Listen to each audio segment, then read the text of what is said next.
on commence avec le troisième bloc d'intervention. Je voudrais souhaiter la bienvenue aussi à tous les spectatrices, toutes les spectatrices, les spectateurs qui nous suivent en live stream depuis maintenant. De nouveau, ils ne faisaient pas partie du World Café, bien sûr, mais on est de nouveau aussi suivis online. Donc, dans cette troisième partie, on parle d'autres secteurs qui sont importants pour influencer la biodiversité. On va encore un peu plus loin que les secteurs dont on a traité, comme l'eau et puis le paysage, vers les moteurs ou les causes qui sont plutôt indirectes ou qui ont une influence indirecte. Certains diraient peut-être que c'est des influences très directes sur la biodiversité.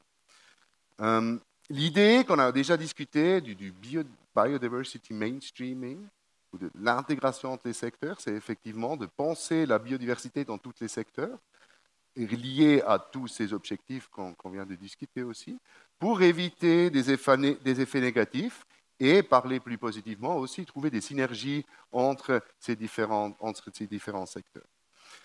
Nous avons trois perspectives. Une perspective ONG, donc du WWF, et deux perspectives de la recherche. On parlera des domaines des entreprises, des finances. On parlera du sujet de la consommation. Et on parlera du sujet de la décroissance, de l'indépendance de la croissance économique.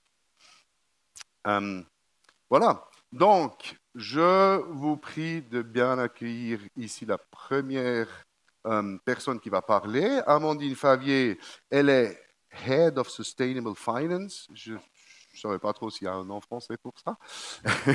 À WWF Suisse. Elle a travaillé plusieurs années dans le secteur financier à Genève et à Zurich. Donc, je pense qu'on peut dire qu'elle connaît le secteur financier très, très bien de l'intérieur. Et elle est aussi maître de conférences en Sustainable Finance aux universités de Zurich et de Saint-Gall. Et elle va nous parler maintenant de la responsabilité des entreprises et du secteur financier. Merci beaucoup et je vous donne la parole. Merci. Voilà. Alors, je vais commencer. Donc là, c'est donc ce que je vais vous présenter aujourd'hui, mais pour une question de temps, on va passer. Donc vraiment, un des premiers messages clés, mais je pense que c'est des chiffres que vous connaissez tous, c'est que les moyens de subsistance aujourd'hui, autant en Suisse qu'à l'étranger, en fait, sont menacés. Le WWF, avec la Zoological Society of London, publie en fait régulièrement le One Planet Living Index, qui montre qu'on a eu une baisse de près de 70% en moyenne des espèces depuis les années 70. Donc ça, c'est un chiffre que vous connaissez tous, mais qu'on aime répéter parce qu'il est important. Et en Suisse, on a aussi malheureusement vraiment une baisse de la biodiversité. On a perdu près de 35% des espèces connues, aussi en moyenne. Et en fait, les grands points de pression qui causent cette baisse de biodiversité sont la pollution, le changement climatique, l'exploitation des ressources naturelles et les espèces envahissantes sont les principaux points de pression. Et en fait, c'est le fait que la nature et la biodiversité est menacée et le fait aussi que l'économie dépend de la nature, en fait, crée des risques. Et ça, c'est le message clé, je pense, que je vais essayer de faire passer, en tout cas aujourd'hui. L'économie dépend fortement de la nature. Le WEF, en 2020, a calculé qu'à peu près 50% de l'économie mondiale dépendrait modérément ou fortement de la nature et des écosystèmes. Et en fait, ce 50%, il faut aussi le comprendre, ça ne veut pas dire que les autres 50% ne dépendent pas de la nature, c'est juste qu'ils dépendent faiblement. On pourrait même dire qu'en gros, 100% de l'économie dépend de la nature. Et le WEF, dans son dernier rapport du risque, a estimé que la perte de biodiversité et l'écroulement des écosystèmes représentent le troisième plus grand risque mondiaux à long terme. Et c'est assez intéressant de savoir comment ces indicateurs de risque sont calculés. Enfin, c'est un des rapports clés. C'est en fait, ils font une grande enquête auprès des plus grands CEO dans le monde entier. Et donc, c'est assez large. Et donc, c'est les grandes entreprises, les grands CEO qui ont en fait estiment quels sont pour eux les risques qu'ils voient les plus importants à moyen et long terme. Et la perte de biodiversité est le troisième plus grand risque. Et c'est aussi intéressant de voir que les deux premiers risques sont aussi des risques environnementaux, mais liés au climat. Et donc, on va dire, il y a le CEO de Givaudan, qui est une entreprise leader dans l'industrie du parfum, a dit une fois que 80% des ingrédients que nous utilisons dans nos produits proviennent de la nature. Donc là, on voit bien la dépendance de la nature. Pour nous, la protection de l'environnement est une question de pérennité. Et je pense que dans cette citation, on voit bien donc ces deux arguments, enfin ces deux messages clés, que les entreprises et l'économie dépendent de la nature et que donc un écroulement de la nature, pour eux, sont des risques. Si on regarde de manière un peu plus... si c'est bon. Oui, c'est bon. Pardon. D'une manière granulaire, donc cette question de dépendance, il y a un vrai argument économique aujourd'hui en faveur de la nature. La Banque mondiale a estimé que l'écroulement partiel d'un écosystème coûterait environ 2,7 milliards de dollars. Et en fait, dans ce rapport, c'est sur la gauche, dans ce rapport de la Banque mondiale, ce qui est intéressant aussi, ils ont regardé aussi comment les différents pays sont touchés. Et malheureusement, les pays du Sud, les pays en développement sont les pays qui sont aussi les plus à risque vis-à-vis d'une perte de biodiversité au niveau économique. Et aussi, donc, ce que vous voyez sur la gauche, c'est en fait la dépendance vis-à-vis de la nature de plusieurs différents secteurs. Donc, c'est une répartition sectorielle de plusieurs secteurs, soit dans la dépendance directe, dans les opérations directes, soit dans la chaîne de valeur. Et ce qui est intéressant, je ne sais pas si j'ai un laser, oui, c'est que vous voyez, il y a des secteurs comme le secteur de la sylviculture, de l'agriculture, de l'aquaculture, qui ont une dépendance directe, ils dépendent directement de la nature. Et ça, ce n'est pas surprenant, mais il y a des secteurs comme l'électronique ou peut-être la santé qui n'ont pas une dépendance dans leur activité directe, mais c'est dans leur chaîne de valeur. Par exemple, le secteur de la santé dépend énormément des molécules qui viennent de la nature. 70% des médicaments qui combattent le cancer sont faits à base soit de molécules directement naturelles, soit qui sont inspirées de la nature. Et c'est pour ça aussi que le système finalement financier est aussi dépendant de la nature, à travers le fait que le système financier, les institutions financières investissent dans des entreprises ou financent des entreprises qui, elles, ont un impact ou une forte dépendance vis-à-vis de la nature. Donc ils sont vraiment au cœur, on va dire, de tout ce système économique. Et ces risques sont aussi donc des risques financiers, sont des risques financiers au niveau des pays. Il y a des études qui montrent, ça c'est plutôt sur la gauche, qui montrent le risque de solvabilité des pays face à un écroulement des écosystèmes. Et on peut voir aussi que les pays du Sud sont ceux qui sont les plus à risque. Et c'est à cause de cela, en fait, que les grandes banques centrales, comme la Banque centrale des Pays-Bas ou la Banque centrale européenne, ont commencé à faire des stress tests, pas climatiques, mais des stress tests sur la nature. Donc ça, c'est une étude de la Banque centrale des Pays-Bas qui, en fait, a calculé que dans la place financière néerlandaise, il y a à peu près 510 milliards d'euros qui dépendent de la nature, soit 36% des portefeuilles des banques et des assurances qu'ils ont regardés. Donc là, on a parlé plus du côté dépendance et risque, mais il y a ce qu'on appelle une matérialité duelle. Ça veut dire qu'il y a d'un côté les entreprises donc, dépendent de la nature, mais de l'autre côté, elles ont aussi un impact. Et donc cet impact, par exemple en Suisse, c'est assez intéressant parce que l'impact de la Suisse est démesuré, on va dire, par rapport à la taille du pays. La Suisse est un petit pays, mais le fait qu'on est un pays riche, qu'on consomme énormément, qu'on consomme beaucoup, le fait qu'on soit un centre mondial en fait, pour le trading des matières premières, c'est 4% du PIB suisse, le trading des matières premières, et environ, et aussi un centre donc, financier important, mais aussi un hub important pour les multinationales. Finalement, on a un impact sur la biodiversité et la nature qui est très important, et notamment un impact qui est important, pas seulement qu'en Suisse, mais à l'étranger, à travers la chaîne de valeur.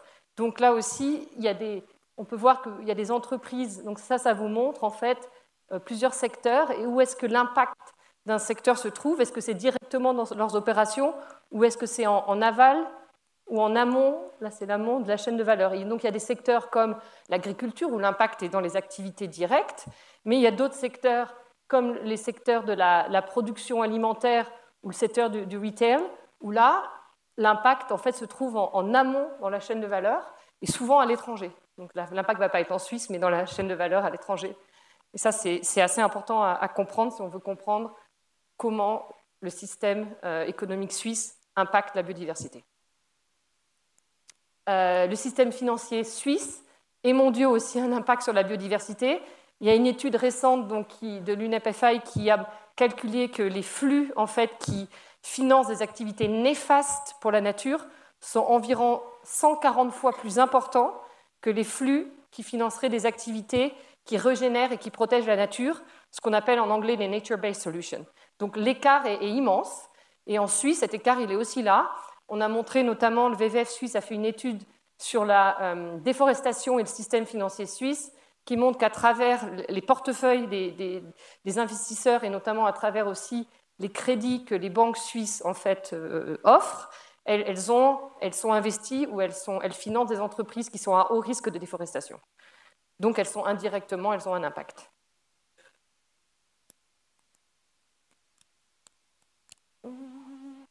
Voilà. Donc maintenant, les raisons pourquoi on pense que les entreprises devraient agir?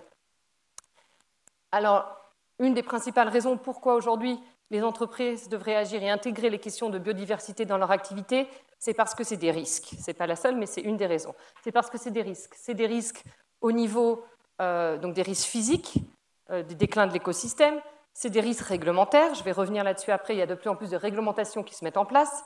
C'est des risques au niveau réputationnel, de perdre l'image de marque ou de perdre ce qu'on appelle en anglais the license to operate, mais c'est aussi des risques au niveau de marché, avec une augmentation des coûts potentiels, par exemple des matières premières sur lesquelles leur business model se base. Alors, si on regarde un peu plus cette question des risques réglementaires, c'est assez intéressant parce qu'il y a de plus en plus de réglementations qui se mettent en place. Donc là, on a parlé de la CBD. Notre table ronde, on a parlé notamment de la Target 15, qui demande aux entreprises d'évaluer, divulguer et réduire les risques et les impacts liés à la biodiversité. Mais il y a aussi en Europe des régulations qui se mettent en place, notamment au niveau de la transparence. Ça, c'est des acronymes un peu barbares, mais c'est CSRD et CFRD.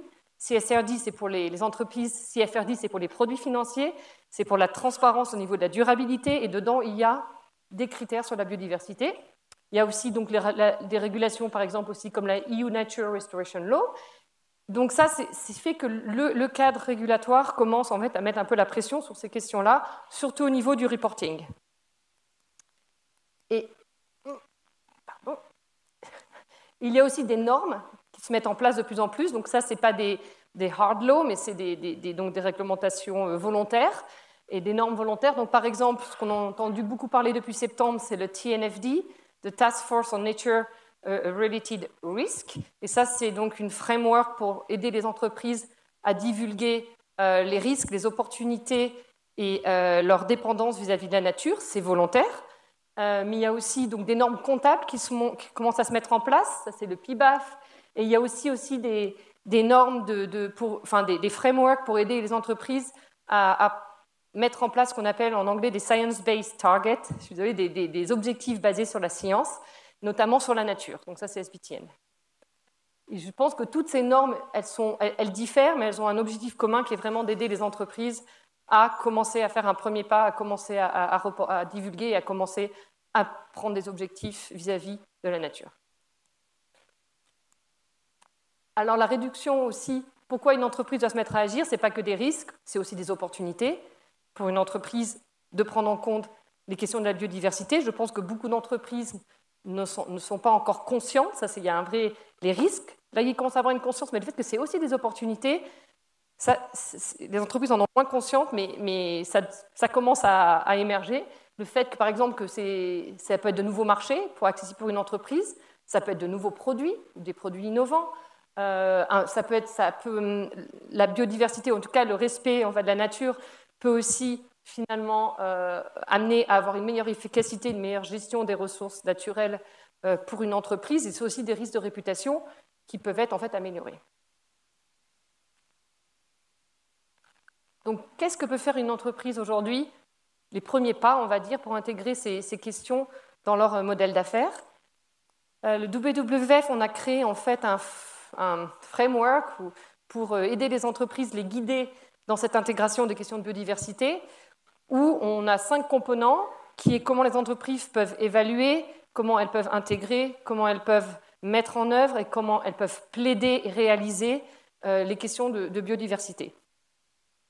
Donc, si on regarde la question évaluée, qui est peut-être le premier pas avant qu'une entreprise, comment elle peut évaluer les risques et les opportunités ou l'impact lié à la biodiversité, on leur conseille vraiment de faire une analyse systémique et aussi dans leur chaîne de valeur des questions de risque et d'impact.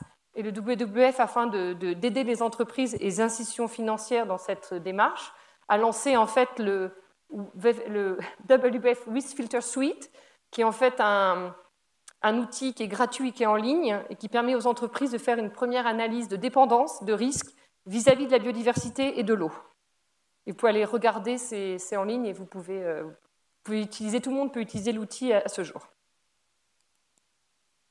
On leur conseille aussi de vraiment intégrer les questions de biodiversité dans leur modèle d'affaires et dans leur cœur de métier, par exemple en s'engageant avec leurs fournisseurs, ça c'est très très important, en ayant une bonne aussi traçabilité de leurs produits, mais aussi en fixant par exemple des objectifs basés sur la science, notamment avec le framework dont j'ai parlé tout à l'heure, le Science Based Target Network, qui commence à émettre des guidance par type d'écosystème pour aider les entreprises à vraiment fixer des objectifs quantifiables sur la biodiversité.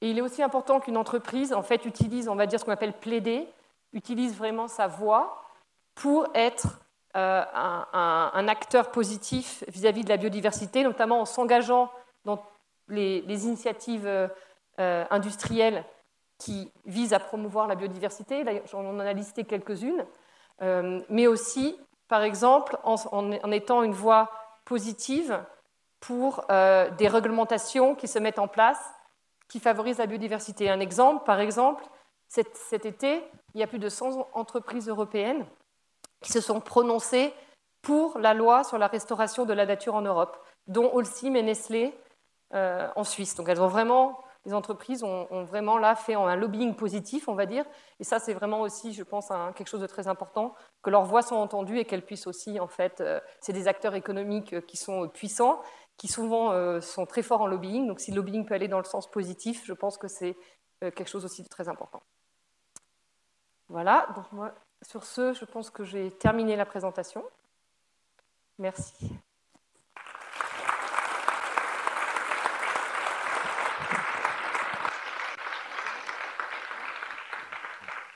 Merci beaucoup, Amandine Favier, pour ces perspectives du monde de la finance, qui a un énorme levier, je pense, mais dont on ne sait peut-être pas assez.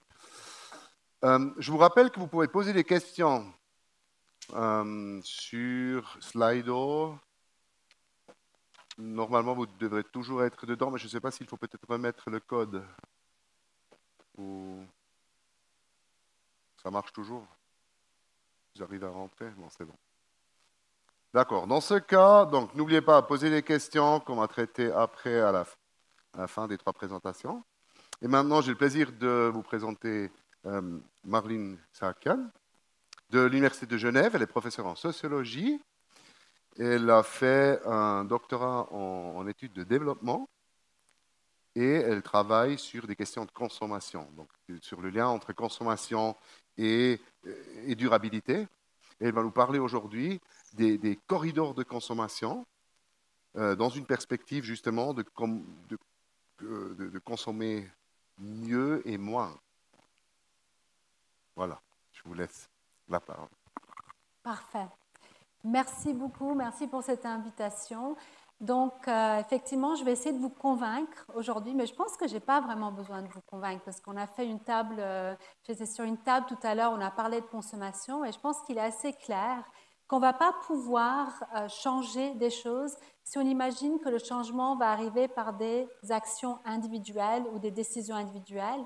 Et donc, je vais vous montrer en sociologie comment on comprend la consommation dans toute sa complexité pour ensuite vous proposer un cadre normatif qui s'appelle Consumption Corridors, les couloirs de consommation, qui effectivement proposent des limites à la consommation.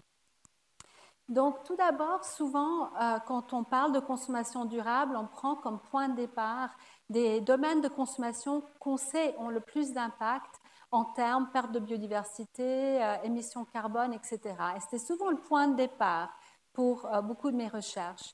Donc, il s'agit de nos manières de nous déplacer, de manger, comment on vit dans nos ménages, comment on se chauffe, et aussi les habits et les textiles. Et donc, je vais les prendre un par un pour vous donner une approche sociologique de ces domaines de consommation. Donc, tout d'abord, prendre la voiture. Est-ce que c'est simplement aller de A à B? Eh bien non. Pour beaucoup de personnes, c'est une question de sécurité, de confort, et peut-être, pour d'autres, ces voitures sont aussi un statut social, une manière de communiquer notre pouvoir envers les autres. Et donc, pas si évident de s'y prendre à nos formes de mobilité. Et si on se déplace plus loin, en avion par exemple, souvent il y a ce qu'on appelle en anglais a value action gap. Il y a un écart entre nos valeurs. On va dire, mais oui, je suis hyper écolo, je recycle, je prends mon vélo tous les jours pour aller au travail, mais je vais quand même aller en Thaïlande à un eco-resort. Et parfois, c'est totalement cohérent avec nos manières de penser. Et il y a un écart effectif entre ce qu'on imagine comme l'impact de nos modes de vie et l'impact réel. Passons à l'alimentation. Surtout, ne touchez pas à notre fondu, n'est-ce pas? On sait qu'on doit réduire la consommation de viande. On sait aussi que ça concerne les produits laitiers. Mais manger, ce n'est pas seulement un acte de se nourrir. C'est lié étroitement à notre terroir, à nos traditions, à des connaissances intergénérationnelles, à des moments familiales de tradition. Imaginez dire non à grand-mère le dimanche pour son rôti. C'est pas si facile, on le sait. Alors, on entend souvent, il suffit d'informer, de mieux communiquer. Là, je vous montre que les labels qu'on peut retrouver à la Migros. Est-ce que vous savez combien de labels existent sur les produits alimentaires en Suisse aujourd'hui? Quelqu'un veut donner un chiffre? On est à 130 labels à peu près. Ce qui veut dire, comme l'a dit très bien une dame qui était à table avec nous tout à l'heure, chaque fois que vous allez au supermarché, vous avez 2 heures pour choisir votre produit, n'est-ce pas? Parce qu'il faut vraiment comprendre tous ces labels et souvent, il n'y a pas un métalabel qui va vous donner le choix. Et on critique depuis déjà un nombre d'années cette sur-individualisation de la responsabilité, car on pense qu'on est libre de nos choix, mais chaque fois qu'on fait un choix dans un supermarché, il y a des centaines, voire des milliers de choix qui ont été faits en amont, dont l'importance d'aligner les entreprises, n'est-ce pas? Elizabeth Shub est une sociologue très investie dans l'approche des pratiques sociales que j'utilise aussi. Et elle a un très bel article, Beyond the ABC, qui montre que, imaginez qu'on doit travailler sur les attitudes pour ensuite affecter le comportement par le choix, c'est une manière assez enfantine, voire trop linéaire de penser le changement. Il faut penser le changement d'une manière beaucoup plus complexe. Vous êtes des scientifiques qui travaillent sur les écosystèmes et donc vous savez, ce n'est pas juste un élément dans l'écosystème, mais tout l'écosystème qu'il faut changer. Je vais y revenir. Je travaille beaucoup, moi, sur la consommation énergétique. Je vais vous montrer des photos que j'ai prises sur mes terrains. Parce qu'on dit parfois, mais il suffit d'être plus efficace. Et on le voit dans le rapport GIEC, il y a un part d'efficacité et un part d'énergie renouvelable qui font partie de la solution. Mais on doit aussi réduire parce qu'on voit un dédoublement des volumes de nos appareils. Personne n'est étonné par le frigo américain. Avouez-le, vous rentrez dans une maison, vous voyez un frigo américain, c'est tout à fait normal. On ne se pose même pas la question. On a triplé en taille les frigos depuis après la Deuxième Guerre mondiale jusqu'à maintenant. Est-ce que vous avez déjà vu quelque chose comme ça? Je vous rassure, c'est beaucoup moins commun, mais honnêtement, en tant que sociologue, cet doublement des machines à vaisselle est totalement cohérente avec une certaine classe élite pour qui la cuisine est aussi devenue un espace de performance. On va inviter les convives, on va préparer à manger ensemble, mais tout doit rester nickel et en ordre. Il ne faut pas qu'une seule casserole traîne ensuite, n'est-ce pas? Et c'est cohérent et ça fait sens. Et c'est difficile d'aller à l'envers de ce qui est porteur de sens pour les gens. On parle maintenant des habits. Souvent, quand on demande aux gens, quand vous faites des efforts pour consommer d'une manière plus durable, ce qui leur freine le plus, c'est les habits. Parce que réduire la viande, c'est aussi bon pour le porte-monnaie et pour la santé. Mais si on veut acheter du neuf dans les habits durables, c'est onéreux et ce n'est pas à la portée de tout le monde. Maintenant, on vient de faire une étude sur la ville de Genève, sur la mode durable, et il y a beaucoup qui se fait, une effervescence autour du deuxième main, autour de la réparation. Donc, on peut se réjouir. Mais on a assez d'habits sur la planète Terre aujourd'hui pour habiller toutes les personnes sur cette planète pour les 70 prochaines années. Non, mais c'est vrai. Et moi, je dis toujours les gourdes aussi. On a assez de gourdes, non? C'est bon. On peut arrêter de produire des gourdes et des petits sacs, là. Il y en a assez. Donc, bon, on est dans une dynamique où l'argent est un frein pour certains, mais plus que l'argent, c'est le temps. Moi, je garde toujours un petit post-it au coin de ma tête parce que beaucoup de prescriptions autour d'une consommation durable vont être orientées vers un travail domestique qui reste essentiellement féminine en Suisse et ailleurs. Quand on demande aux gens de laver des couches, quand on leur demande de garder un jardin potager, de faire des conserves, etc., beaucoup de ces mesures créent plus de travail pour les femmes. Et donc, dans mon travail, je casse des mythes liés à la consommation. Je suis vraiment contre cette idée qu'on aura des super-héros écologiques qui vont, par leur geste, sauver la planète. On doit vraiment dépasser cette approche individualiste. On doit comprendre en quoi les individus sont encastrés dans des contextes socioculturels spécifiques avec des pressions fortes. On doit aller au-delà de cette idée qu'il faut une campagne d'information pour résoudre le problème. Il y a assez d'informations. Ce n'est pas l'information qui amène le changement. Les technologies plus efficaces, oui, mais si on ne prend pas au sérieux les notions de sobriété, on ne va pas y arriver. Il suffit d'ajuster le prix parfois, ouais, il faut prendre en compte les notions de prix, mais le temps pèse souvent plus sur les gens. Le temps libre pour pouvoir s'investir dans des activités dites durables. Et finalement, l'idée que tout le monde a des compétences et des ressources pour faire certains choix. Donc, moi, j'apporte une vision sociologique de ces questions, mais d'autres apportent d'autres perspectives. Et on s'est mis ensemble avec une politologue en Allemagne qui s'appelle Doris Fuchs, avec une philosophe, je crois que sa sœur est ici en Suisse, qui s'appelle Antonietta Di Giulio. Et ensemble, avec des collègues, on a essayé d'imaginer un nouveau cadre normatif pour gérer ce problème de la surconsommation. Et cette idée qu'on a s'appelle les consumption corridors ou des couloirs de consommation. Et là, je vous prends un schéma du livre qui est en anglais, donc je ne l'ai pas traduit malheureusement. Alors, qu'est-ce qu'on propose? On dit dans ce contexte où effectivement il y a des gens qui surconsomment, si on veut une société qui est juste, qui prend au sérieux la justice sociale, parce que je le dis de plus en plus souvent, on n'est pas dans une transition écologique, elle va se faire sans nous, la transition écologique. On est dans une transition qui va être soit juste ou injuste au niveau des inégalités. Eh bien, il faut assurer un minimum. Et ce minimum, on est tous à l'aise avec. Il faut un minimum au niveau de la nutrition, minimum d'accès à l'énergie, on pourrait dire minimum éducation, etc. Mais il faut aussi mettre des maximums. Des standards maxima de consommation sont aussi nécessaires. Car sans ce maxima, on va surconsommer d'une manière qui ne permet pas aux générations vivant aujourd'hui ou demain de vivre une bonne vie.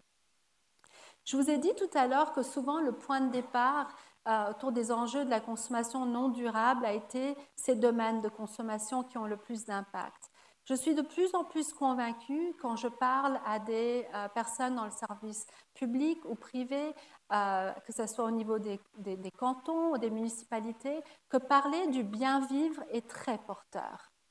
Et au cœur de ce concept des couloirs de consommation est la notion du bien-être humain. C'est-à-dire, au lieu de se dire on est dans une situation de contrainte, comme on fait, la question avec les couloirs de consommation se pose autrement. On se dit, mais dans quelle société est-ce qu'on veut vivre? Est-ce qu'on peut se mettre d'accord sur des besoins fondamentaux qu'on doit satisfaire afin de subvenir à nos besoins et vivre une bonne vie, comme se sentir protégé, en sécurité, avoir une voix dans la société dans laquelle on vit?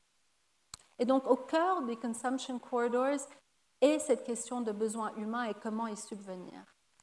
Ensuite, encore une figure tirée du livre, une fois qu'on est d'accord au niveau sociétal sur ces besoins, human needs, il s'agit ensuite de faire marche arrière et se poser la question comment est-ce qu'on doit réorganiser la société pour subvenir à ces besoins.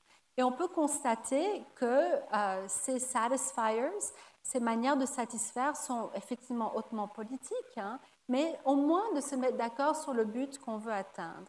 J'aimerais donner un exemple pour illustrer cette différence entre les besoins et les moyens de les satisfaire. Vous avez 2 moyens de transport pour aller au travail. Si vous vivez à Los Angeles, vous allez aller au travail en voiture. Si vous vivez à Copenhague ou à Genève, vous allez peut-être aller au travail en vélo.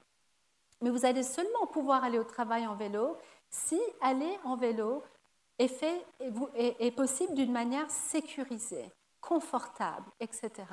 Et donc, ce n'est pas une décision individuelle de prendre un vélo ou une voiture à Los Angeles ou à Copenhague, c'est un changement dans nos manières d'organiser nos sociétés où on a des pistes cyclables sécurisées disponibles, où les gens apprennent à faire du vélo dès un jeune âge, où on comprend les règles de la route par rapport au vélo avec d'autres modes de transport, etc. Et c'est ça auquel on doit réfléchir. Alors vous allez me dire, c'est très utopique, c'est vrai. Nous, on a travaillé avec ce concept au niveau conceptuel pour le moment, mais d'autres personnes sont en train de s'emparer de ce concept de consumption corridors et il y a des articles qui sortent qui sont tout à fait intéressants. Mais ce qui est vraiment au cœur du consumption corridors, c'est le besoin d'un discours sociétal, d'un nouveau contrat social autour de cette question de limite. Parlons-en, parce que clairement, les limites inférieures, tout le monde est à l'aise. C'est les limites supérieures, non, qui posent problème. Et je pense que ma collègue qui va venir après moi nous en parlera un peu plus avec les notions de la décroissance. Donc déjà, la légitimité des limites, on doit en discuter, ça doit faire partie d'un discours sociétal, mais aussi un discours sociétal sur ses besoins humains. Et Antonietta Di Giulio et Enrico De Fila ont fait une enquête en Suisse pour justement poser la question, est-ce qu'on est d'accord qu'il y a des besoins qui sont fondamentaux que la société devrait protéger? Et les Suisses sont d'accord que c'est le cas. Donc, continuons ces discussions et ces débats et réfléchissons à de nouvelles manières d'organiser nos sociétés et nos économies. Alors, j'étais invitée ici, j'étais un peu étonnée d'être invitée ici parce que je ne travaille pas du tout sur les questions de biodiversité, mais bien que pour moi, il n'y a pas une seule chose, une activité qui ne dépend pas de ressources naturelles. Mais disons, ça m'a porté aussi à réfléchir. Et c'est vrai que cette approche qu'on a dans Consumption Corridors, qui parle de bien-être humain, prend peut-être pas en compte assez fortement le bien-être interdépendant des humains avec les non-humains ou plus qu'humains. Et je suis en train de lire, je disais à mon collègue Martin Schlepfer qui est là, je suis en train de lire plein d'ouvrages qui sont en train de vraiment changer ma manière de penser à la nature, non pas comme ressource, non pas comme satisfier, comme j'ai dit, manière de satisfaire nos besoins, mais vraiment la nature comme quelque chose avec lequel on est interdépendant. Et pour quand est-ce qu'on pourrait effectivement réfléchir à un bien-être humain et plus qu'humain ensemble? Donc, vous me laissez avec des idées en vous écoutant aujourd'hui. Je suis vraiment ravie d'être là. Merci pour votre attention.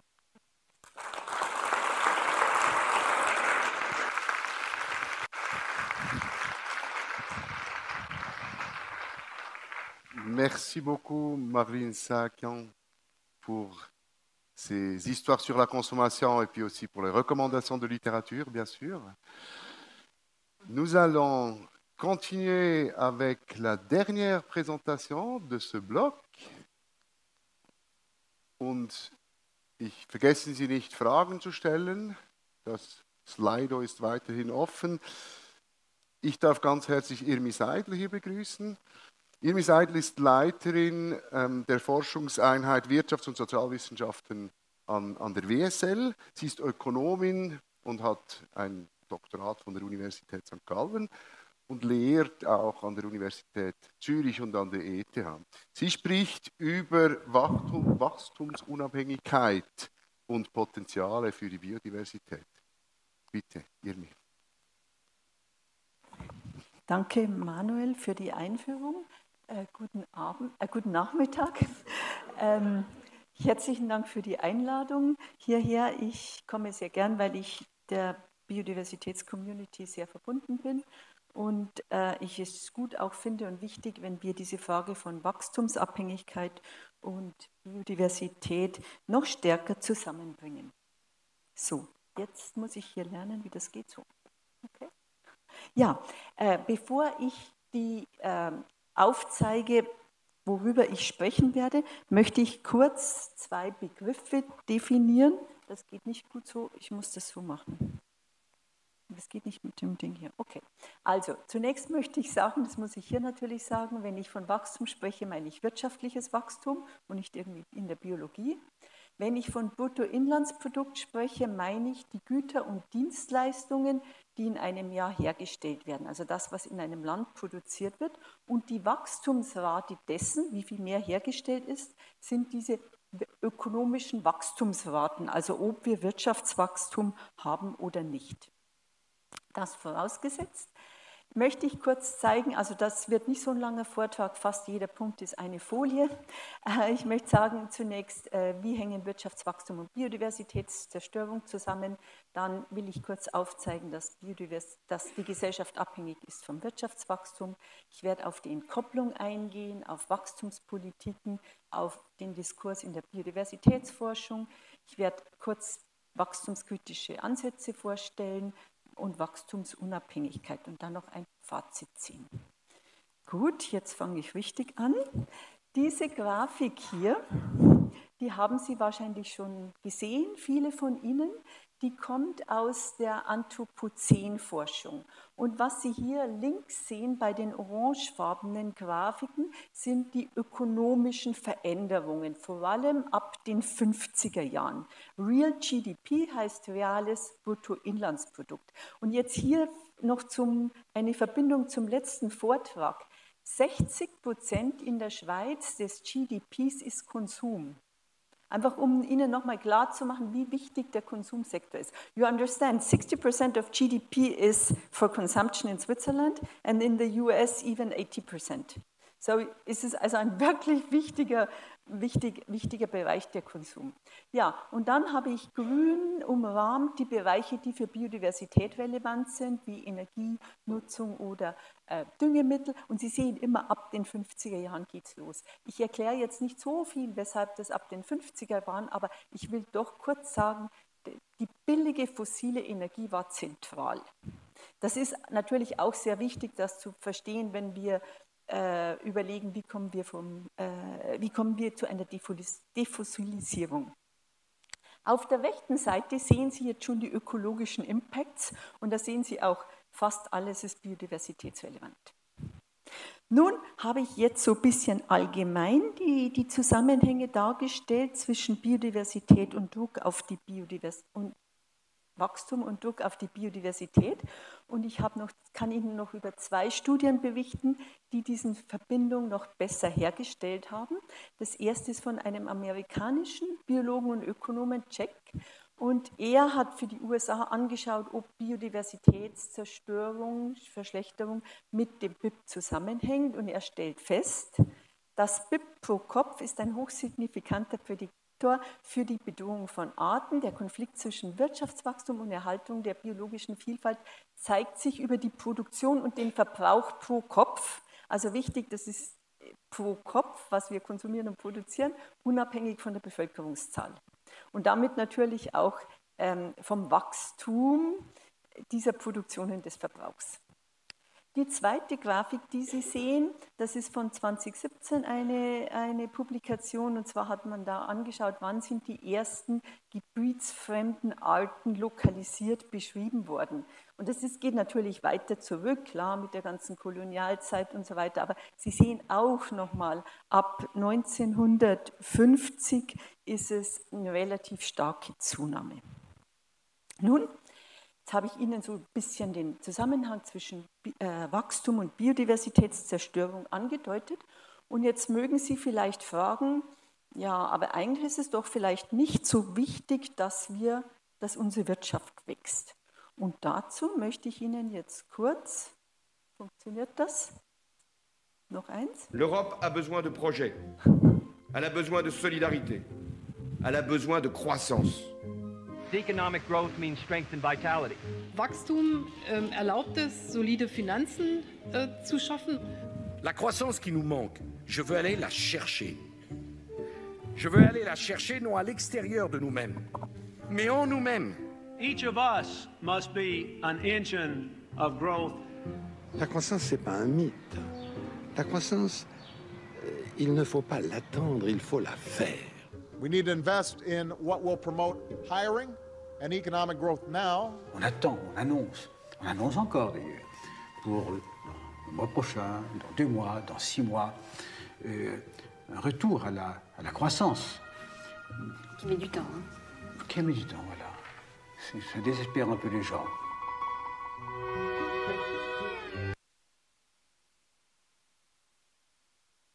Wenn Sie die ganzen Film sehen wollen, heißt Sacré Croissance von ungefähr 2015 auf Arte, ist immer noch anzuschauen. Sehr guter Film. Nun, jetzt muss ich weitermachen, Entschuldigung, jetzt geht's so. Jetzt, ganz kurz, was sind die Gründe, weshalb die Politik so Wachstum sucht? Das sind Profitziele von Unternehmen vor allem, das ist technischer Fortschritt, das ist soziale Absicherung, Umverteilung, Verschulden, Zinsen und so weiter. Es gibt sehr viele Gründe dafür, weshalb Wirtschaft und Politik unbedingt Wirtschaftswachstum haben möchten. Kann ich aber jetzt nicht weiter darauf eingehen, sondern jetzt möchte ich die Frage aufwerfen, das ist ja sehr oft dieses Argument, okay, wir haben Wachstum, scheinbar brauchen wir das, aber wir können doch ein qualitatives Wachstum haben oder wir können doch entkoppeln. Es wächst weiter, aber wir verbrauchen weniger Ressourcen. Und das ist das, was Sie hier sehen auf dieser Grafik. GDP wie der BIP, das wächst. Und wenn jetzt der Ressourcenverbrauch oder die Umweltschädigung weniger wachsen, das ist die erste gestrichene Linie, dann ist es eine relative Entkopplung. Wenn das aber sinkt, obwohl wir Wachstum haben, dann spricht man von einer absoluten Entkopplung und dann ist auch noch das Konzept davon einer ausreichenden absoluten Entkopplung. Denn wir haben ja beispielsweise die Klimaziele und dann muss natürlich das CO2 ziemlich stark entkoppelt werden, damit wir die Paris-Ziele erreichen. Nun, Sie sehen schon, ich habe jeweils durchgestrichen, weil ich gleich sagen möchte, wir haben bisher kein grünes Wachstum und die Aussicht darauf ist sehr unwahrscheinlich. Wir haben bislang nur bezüglich CO2-Emissionen in reichen Ländern eine absolute Entkopplung, aber zum Beispiel für Westeuropa ist die 10-mal so niedrig, ist nur ein Zehntel dessen, was wir bräuchten, um die Paris-Ziele zu erreichen. Jetzt kann man diskutieren, wo gibt es absolute oder relative Entkopplung oder nicht. Ich habe Ihnen hier 4 Publikationen hingeschrieben. Vor allem die von Haberl 2020 ist interessant, weil sie 830 Publikationen analysiert haben, um zu sehen, haben wir eine Entkopplung. Und Sie sagen, in der Entkopplung ist es sehr unwahrscheinlich, dass wir absolute haben. Wir werden nicht auf grünes Wachstum setzen können. Gründe dafür sind Rebound-Effekte, haben wir gerade gehört, sind Konsumsteigerungen, sind Produktionsverlagerungen. Und dass keine Maßnahmen getroffen werden, um Wirtschaftswachstum abzuwürgen. Jetzt möchte ich noch mal kurz auf die Zusammenhänge eingehen zwischen Wachstum und Biodiversitätszerstörung, Biodiversitätsschäden und welche Wachstumspolitiken dafür verantwortlich sein können. Oben sehen Sie eine Grafik, die ist aus einer Publikation von Otero. Otero ist in Genf, glaube ich, lokalisiert. Und die Publikation heißt Biodiversity Beyond Economic Growth, wo Sie diese Zusammenhänge ganz gut dargestellt haben. Und Sie sagen, es gibt die Increased Resource Use, das sind die indirekte Treiber, dann Climate Change, Land Use Change und Invasive Species sind indirekte Treiber und dann haben wir eben die Biodiversity Loss. Und ich habe jetzt mal so ein paar Politiken zusammengeschrieben, die auf diese indirekten und direkten Treiber Einfluss haben, wie zum Beispiel Subventionen, Steuersenkung, Befreiung, haben wir heute schon diskutiert. Wir haben dazu eine Studie gemacht mit 160 biodiversitätsschädigenden Subventionen und ein Teil davon wird auch eben vergeben, um die Wirtschaft oder einzelne Sektoren am Wachsen zu halten. Wir haben als weiter wichtige Bereich Flächeneinzonungen und Standortförderung. Also wenn man Land Use anschaut, Land Use Change, wird das natürlich sehr stark davon beeinflusst, aber auch Infrastruktur, Ausbau, Verkehr. Das sind alles Politiken, um Wachstum sicherzustellen. Dann die Förderung von internationalem Handel habe ich reingenommen, gerade auch wegen diesen Invasive Species. Und jetzt habe ich auch noch reingenommen Finanzierung von Forschung. Jetzt habe ich geschrieben biodiversitätsignorante Forschung, weil ich glaube, wir diskutieren nicht genug darüber, wie viel schädliche Dinge produziert werden, die die Biodiversität zerstören. Also wir haben ja diesen indirekten Treiber Verschmutzung und der ist natürlich ganz viel, auch aufgrund von Materialien, die wir entwickeln und für die wir nie irgendwelche Folgen vorher abgeklärt haben. Also ich glaube, dass wir darüber auch uns noch stärker klar werden sollten. Nun, ich möchte jetzt weitergehen und fragen, jetzt habe ich vor allem so wachstumskritische oder Wachstumsthemen angesprochen, wie steht die Biodiversity Community dazu? Wir haben diese Grafik heute schon gesehen von der Eva, How to Bend the Curve. Und ich frage jetzt, wie diskutiert die Biodiversitätscommunity How to Bend the Curve und welche Rolle spielt Wachstum? Und wenn Sie jetzt hier sehen, was man möchte, ist natürlich diese grüne Linie und das sind verstärkte Naturschutzbemühungen, mehr nachhaltige Produktion und Konsum.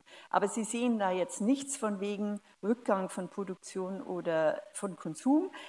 Wachstum ist tatsächlich nicht ein Thema, sondern man geht davon aus, dass es eigentlich mit grünem Wachstum möglich wird. Man spricht dann noch von Integrated Strategies und Transformative Change, aber wirklich die Wachstumsfrage wird nicht gestellt. Und ich habe jetzt hier noch ein Zitat aus der Publikation von Otero. Die Autoren haben ungefähr 30 internationale Biodiversitätspublikationen angeschaut und wie stehen die zur Wachstumsfrage. Und ich lese das Zitat runter. In the light of ample evidence showing that absolute decoupling is unlikely under current conditions, the unreflexive growth emphasis of the biodiversity and sustainability policies in internationalen Publikationen seems to stand in the way of safeguarding biodiversity.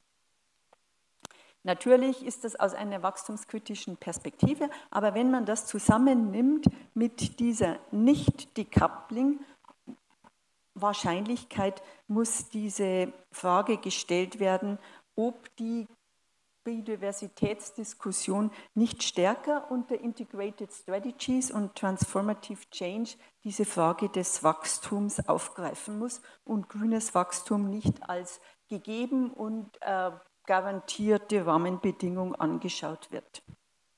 Nun, Sie haben schon etwas Wachstumskritik durchgehört. Ich möchte kurz sagen, welche Diskussion gibt es dazu?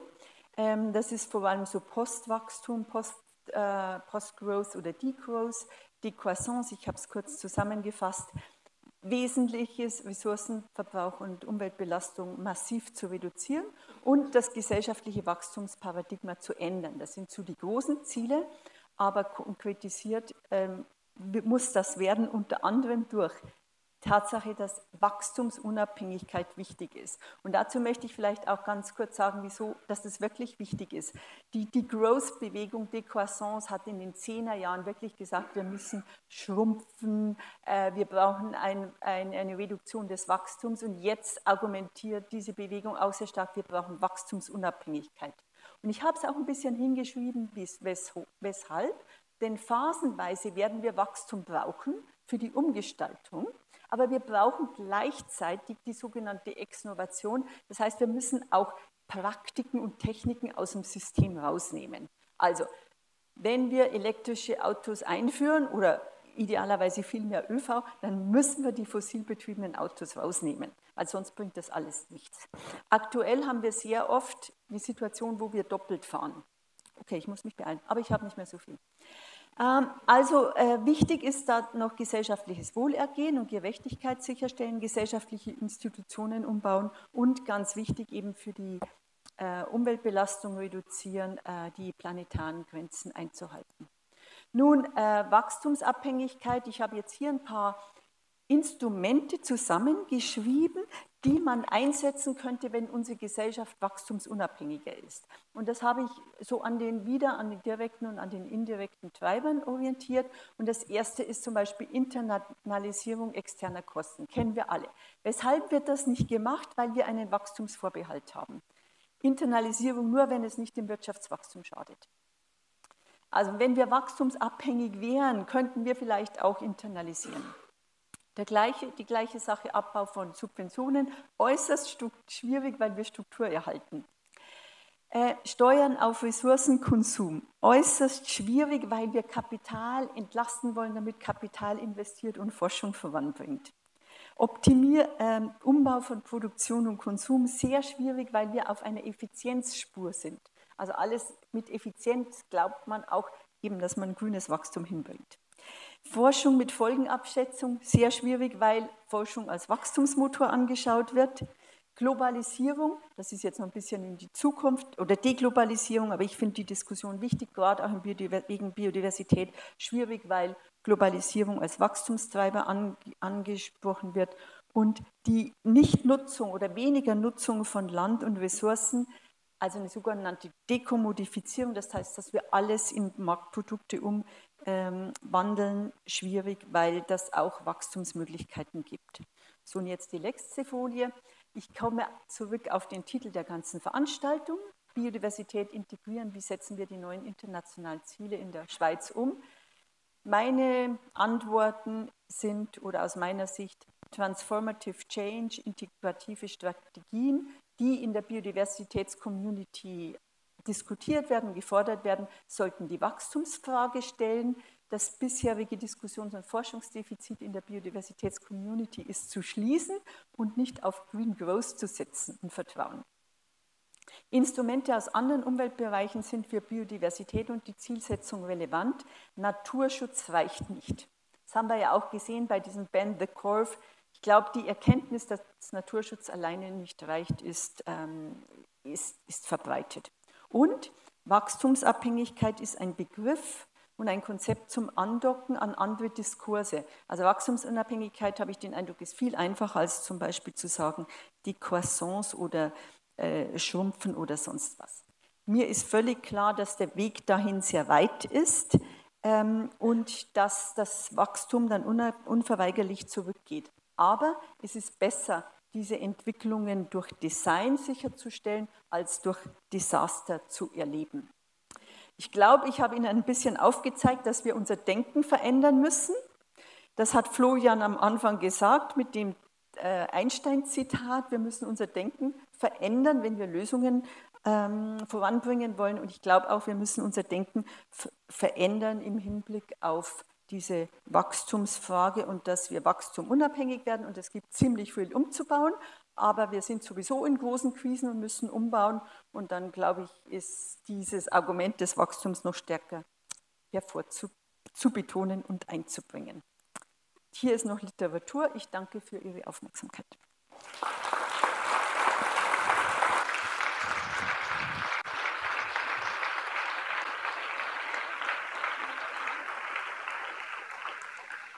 Vielen Dank, Irmi Seidel, für deine beeindruckende Präsentation. Du hast für einige Lacher gesorgt. Die Leute sind noch wach nachmittags um 4. Ich glaube, das ist sehr schön. Wir gehen weiter zur Diskussion vorne. Nous continuons avec la discussion avec les trois intervenants. Donc, je vous prie de revenir ici à la table, comme on a fait pour les autres blocs. Et le public a toujours la possibilité de voter pour des questions ou même de soumettre de nouvelles questions sur Slido.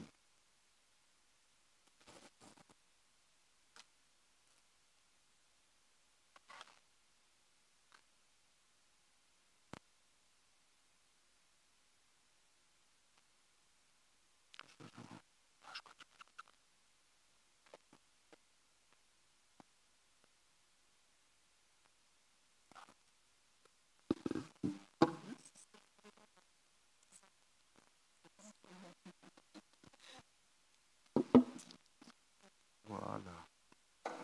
Donc, je vais commencer avec une question qui est plutôt spécifique à la présentation d'Amandine Favier, mais je pense que les autres auront peut-être aussi des éléments de réponse. Dès qu'on parle de finance, d'économie et de biodiversité, il y a bien sûr cet aspect de greenwashing. Alors, vous n'avez pas parlé de ça. Quel est le risque? Quelle est la réalité que vous observez dans le terrain par rapport au greenwashing que les entreprises pourraient faire dans le domaine de la biodiversité? Alors oui, grande question. Je ne vais pas pouvoir trop parler malheureusement du greenwashing dans l'économie réelle, parce que c'est quelque chose que je regarde pas beaucoup. Je pense que c'est un énorme risque, mais je suis pas. Par contre, dans les secteurs financiers, effectivement, il y a eu un boom de tout ce qu'on appelle la finance durable, l'investissement responsable ou l'investissement ESG, c'est le grand nom. Malheureusement, oui, c'est venu avec un risque accru de greenwashing. Beaucoup de fonds se disant verts ne le sont pas. Après, c'est un problème. Il n'y a pas vraiment aussi une définition non plus très précise ou internationale de ce qui est durable, de ce qui est vert. Il y a la taxonomie européenne, mais c'est compliqué. Enfin bon. Mais l'Europe est en train de déréglementer là-dessus, donc avec la taxonomie européenne, essayant de définir ce qui est vert. Malheureusement, ils ont mis le gaz et le nucléaire dedans, ça n'a pas aidé. C'est quand même un problème. Mais en Suisse, il y a un groupe de travail, donc du CIF, à l'heure actuelle, dont on fait partie, qui sur le greenwashing pour les produits financiers. Et donc, ce groupe de travail, il a été lancé après que le gouvernement fédéral s'est positionné l'année dernière en disant clairement qu'un produit ne peut être durable que si c'est un produit d'impact ou un produit aligné avec des objectifs de durabilité. Donc, il s'est pour la première fois essayé d'apporter une précision de qu'est-ce qu'est un produit responsable.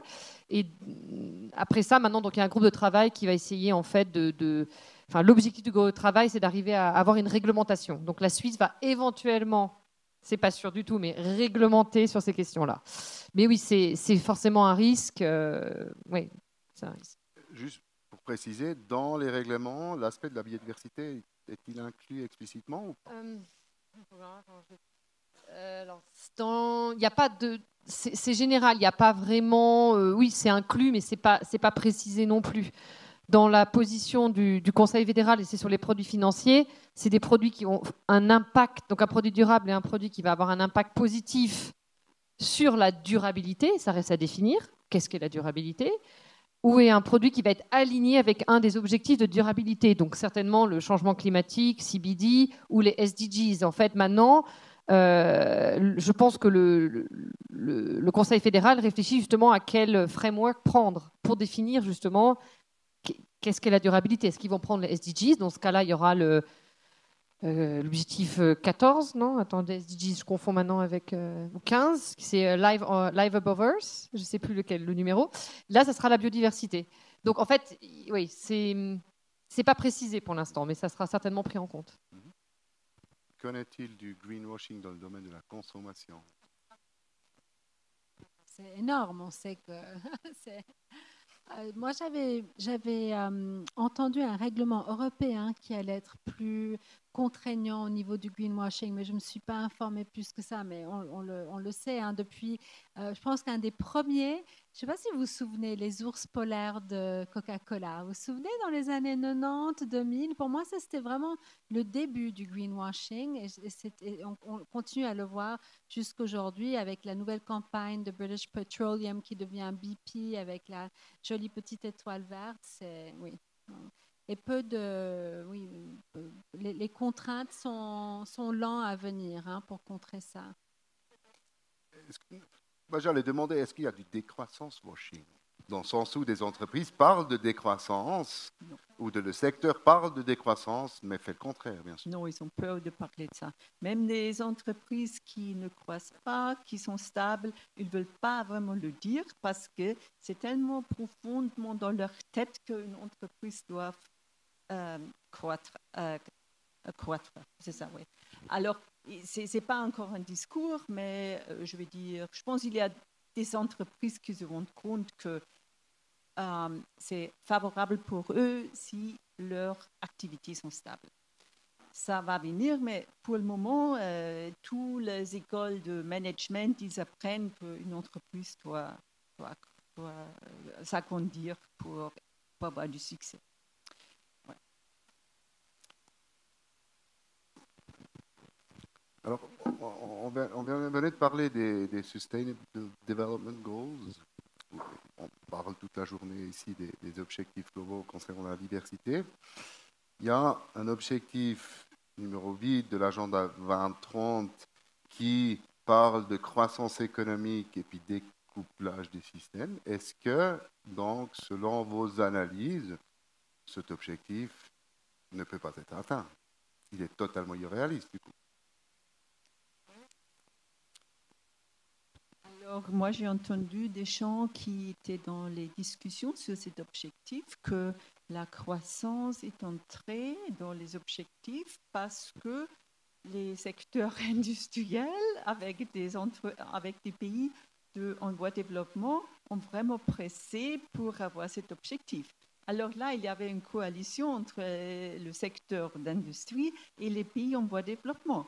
Pour les pays en voie de développement, évidemment, j'ai une certaine compréhension, bien qu'il faudrait discuter quel développement, quelle croissance, mais là, c'est encore le discours dominant qu'il faut avoir de la croissance et aussi les organisations internationales ils disent qu'une croissance verte est possible.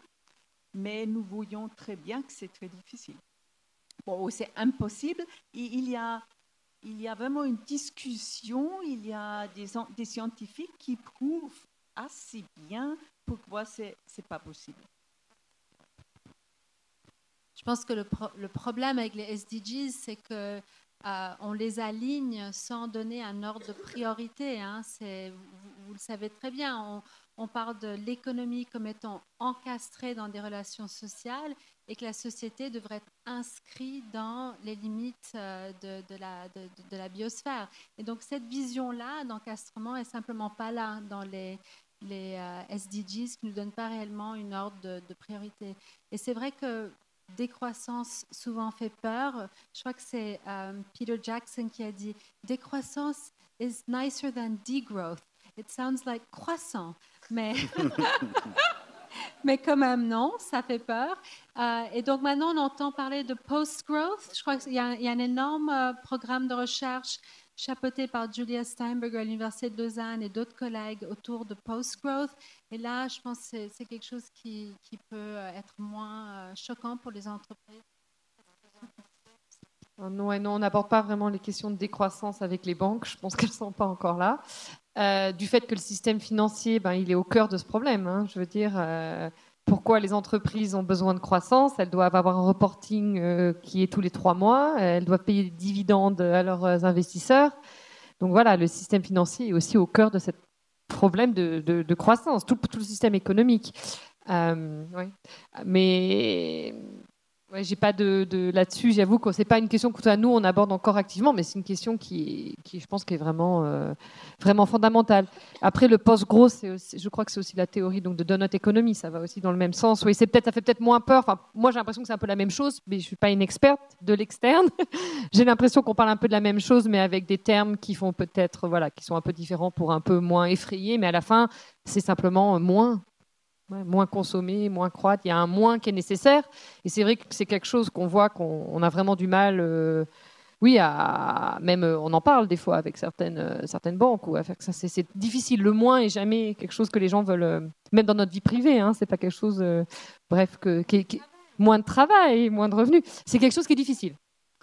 Alors, justement, concernant cet objectif de consommer moins, plus spécifiquement, vous avez parlé de ces corridors de consommation. Quelles sont les mesures pour pouvoir implémenter ces corridors et plus généralement, quelles sont des mesures politiques concrètes qui permettront d'aller dans cette direction? Donc, et par rapport à la consommation et plus généralement par rapport à la décroissance et à une utilisation des flux financiers pour, par exemple, la diversité. Tout à fait. Donc, c'est une grande question. C'est facile pour nous, en tant qu'académiques, de poser des concepts, mais après, derrière, comment on fait? Eh bien, des couloirs de consommation existent. Par exemple, dans le secteur public à Genève, au niveau du canton, les nouveaux bâtiments du canton vont prendre en compte une surface habitable minimale et maximale pour un certain nombre de personnes dans un ménage. Donc, on commence à voir des couloirs de consommation, en tout cas dans le secteur public. Après, je parle avec des collègues qui travaillent dans la santé. On vient de sortir d'une pandémie. C'était clairement, il fallait une limite inférieure pour pouvoir donner à tout le monde accès à des services de santé, mais la limite supérieure, quand on parle de santé humaine, est beaucoup plus difficile à négocier, évidemment, politiquement. Donc, ça commence à venir dans certains secteurs. On parle aussi de limites de consommation de viande. On entend des prescriptions, par exemple du Eat Lancet Report ou d'autres. Il ne faut pas dépasser de 200 grammes par semaine. Donc, on commence à voir certaines limites arriver un peu dans l'imaginaire, mais je pense qu'il faut qu'on continue à les développer, de les poser sur la table et dire est-ce qu'il faut une limite supérieure à nos systèmes de santé, à notre production bovine, à un tas d'autres choses. Au moins, poser la question. Dans le domaine de la finance, vous avez parlé des moyens politiques ou des instruments politiques qui sont le reportage maintenant. Reporter des chiffres, ce n'est pas un instrument très très fort. Quels sont d'autres instruments qui sont discutés dans le secteur? Alors dans le secteur financier, donc oui, le reporting, même les entreprises, c'est le premier pas. Après, c'est que de la transparence. Il n'y a rien qui se passe derrière. Si les entreprises n'agissent pas, si les banques n'agissent pas, ça ne va pas suffire. Quelque chose qui est assez important, je pense, dans le système financier pour forcer les banques, en tout cas, et les assurances à agir, il y a plusieurs choses. Déjà, il y a les questions de risque, parce que pour une assurance, à l'heure actuelle, la perte de biodiversité et de changement climatique, c'est des risques énormes. Elles payent. Je veux dire, il y a certains endroits en Californie, notamment, où elles ont tellement perdu qu'elles n'assurent plus. Les gens ne peuvent plus être assurés. Elles se sont retirées du marché complètement. Donc, pour les assurances, donc cet argument économique, quand même, pour certains acteurs financiers, il est là. Après, je pense que aussi, ce qui est très important, et ce qu'on essaye de faire au WWF, c'est de mobiliser le régulateur financier, donc la Banque centrale, le superviseur financier. Ça, c'est un levier très, très important. Le jour où Bâle III, on va dire, c'est un peu le Graal, le Holy Grail. Le jour où Bâle III va intégrer les questions de changement climatique ou durabilité c'est un peu technique, mais dans la manière dont il calcule les capital requirements, donc le capital qu'il faut en fait à une banque, ça sera un changement énorme, parce que ça veut dire que tous les crédits, par exemple, si on dit il faut qu'une banque doit avoir plus de capital quand elle donne des prêts à des entreprises qui sont nocives pour l'environnement, là, tout d'un coup, tout va s'aligner, parce que tous les crédits qu'elles vont donner seront plus chers, ça va coûter beaucoup plus cher de faire des activités négatives pour l'environnement. Donc ça, c'est vraiment des changements systémiques qui sont très, très difficiles à atteindre. C'est pas facile, je veux dire, c'est compliqué, mais le jour où ça commence, et il y a des discussions, pas au niveau de Bâle, mais de certaines banques centrales pas en Suisse, malheureusement, je pense que notre banque centrale est loin malheureusement d'y être, mais il y a d'autres banques centrales dans d'autres pays qui regardent ces questions-là, qui n'ont pas mis en place, mais qui ont commencé à réfléchir, à développer des méthodologies, à regarder, à se dire on pourrait pas faire quelque chose, notamment la banque centrale en Europe. Donc ça, c'est intéressant à regarder. Ouais. Irmi, est-ce que tu es d'accord avec ça, ou il y a d'autres mesures politiques? Oui, et je veux juste ajouter, par exemple, le taux d'intérêt est très important, parce que plus il est élevé, plus une entreprise doit accroître pour payer.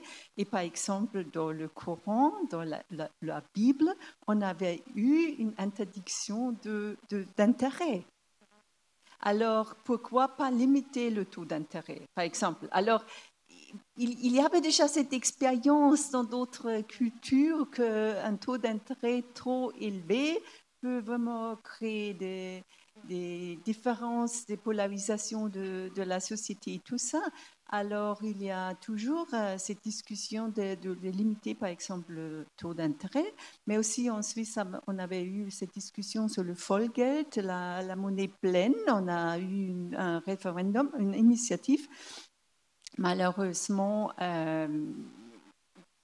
les gens avaient peur des messages des banques, mais au moins en Suisse, maintenant, nous savons que ce sont les banques qui créent l'argent. Ça, c'est aussi... Avant, on ne savait pas, mais maintenant, on sait. Oui, ça c'est quelque chose, non, c'est clé. Après, mais c'est vraiment clé parce que c'est quelque chose les gens n'ont pas conscience, se rendent pas compte de ce que ça veut dire d'ouvrir un compte dans une banque. Qu'est-ce que ça veut dire d'avoir un compte en banque et de mettre de l'argent dans un compte en banque? De l'autre côté, la banque s'en sert pour en fait donner des crédits à hauteur de 10 fois plus que le compte que vous laissez. Donc c'est vraiment voilà, la création monétaire se fait par les banques et effectivement elle va nourrir en fait la croissance. On a déjà oui. Bien sûr.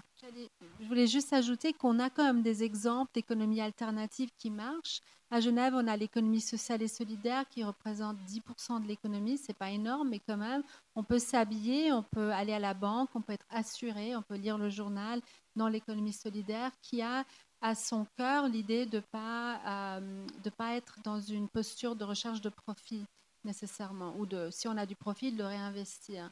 Donc, il y a des initiatives qui émergent en marge, qui donnent espoir. On change un tout petit peu de sujet. On a déjà parlé de l'initiative sur la biodiversité aujourd'hui, à plusieurs reprises.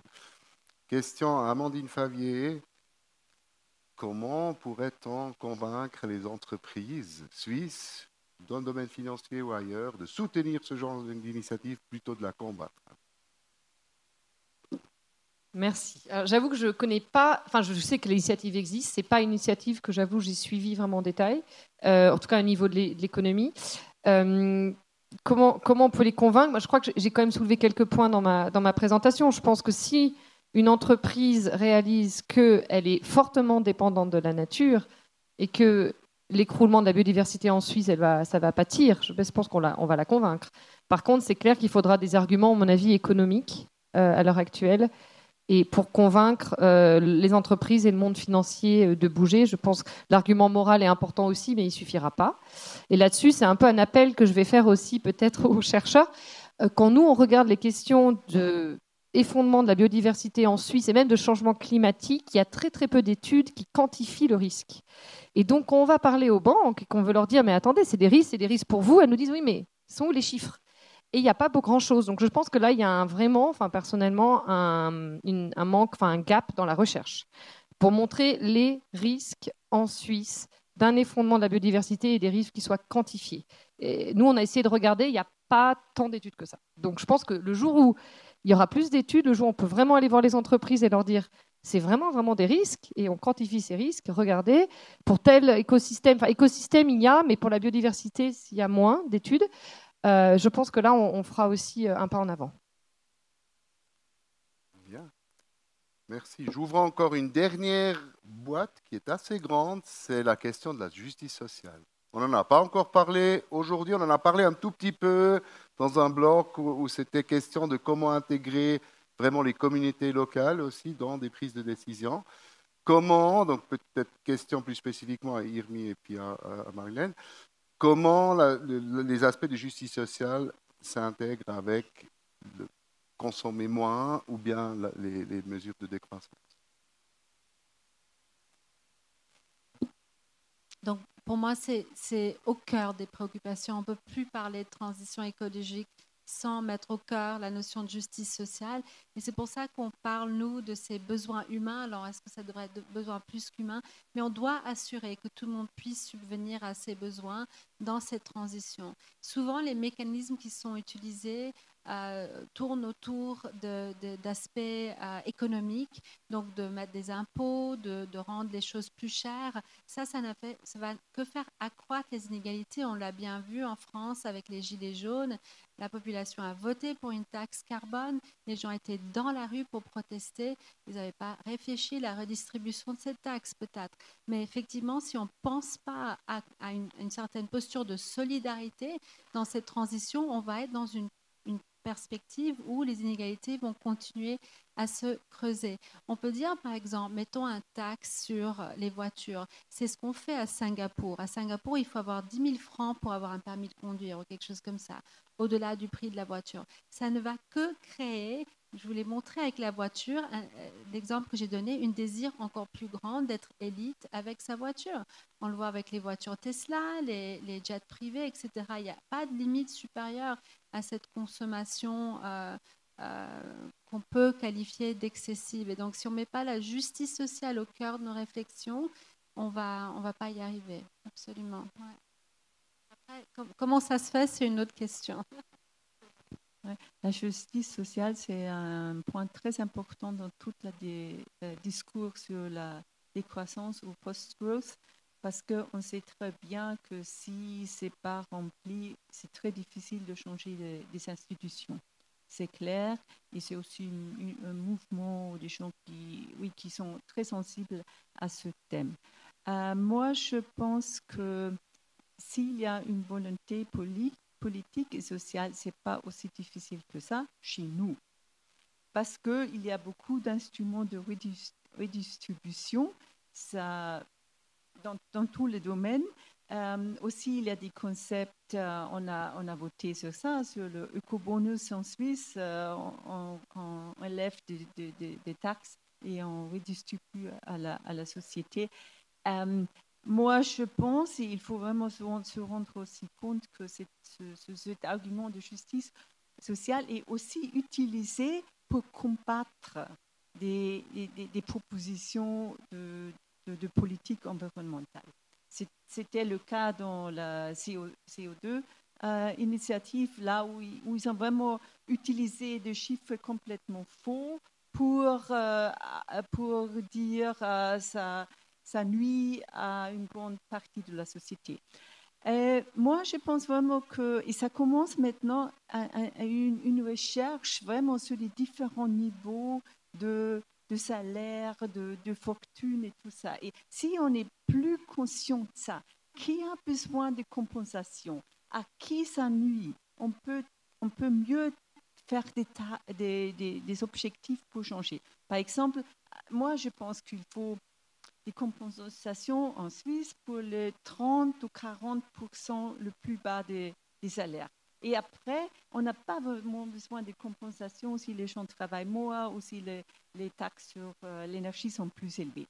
Alors, je pense que si on a plus de discussions sur ça, si on sait plus comment les différentes classes qu'est-ce qu'ils consomment et tout ça, ça va rendre l'argumentation plus facile. Donc, je suis très contente que toute cette discussion s'est déjà discutée en France depuis 10 ans. Ça vient maintenant en Suisse. Ces différences sociales et l'effet sur l'environnement. Et je suis très contente qu'il y a de la recherche maintenant dessus. On lit dans les journaux. Et puis, je pense que ça va nous aider pour démystifier cet argument. Toutes les mesures de politique environnementale, ça nuit à une grande partie de la société. Merci beaucoup. Donc, je propose qu'on termine cette discussion ici. Merci beaucoup encore, Irmi Seidel, Marlene Sakian et puis Amandine Favier pour vos présentations et puis la discussion.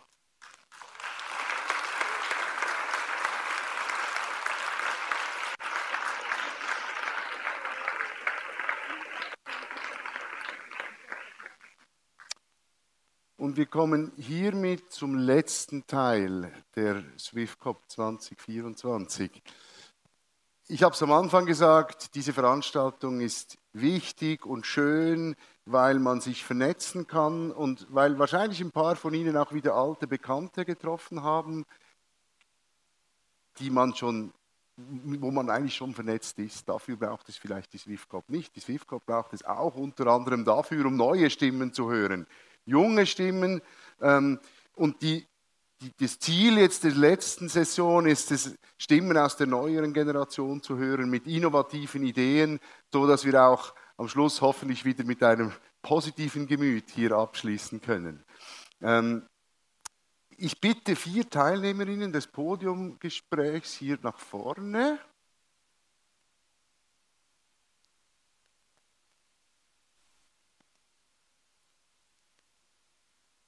Ich glaube, wir sollten das auch da machen.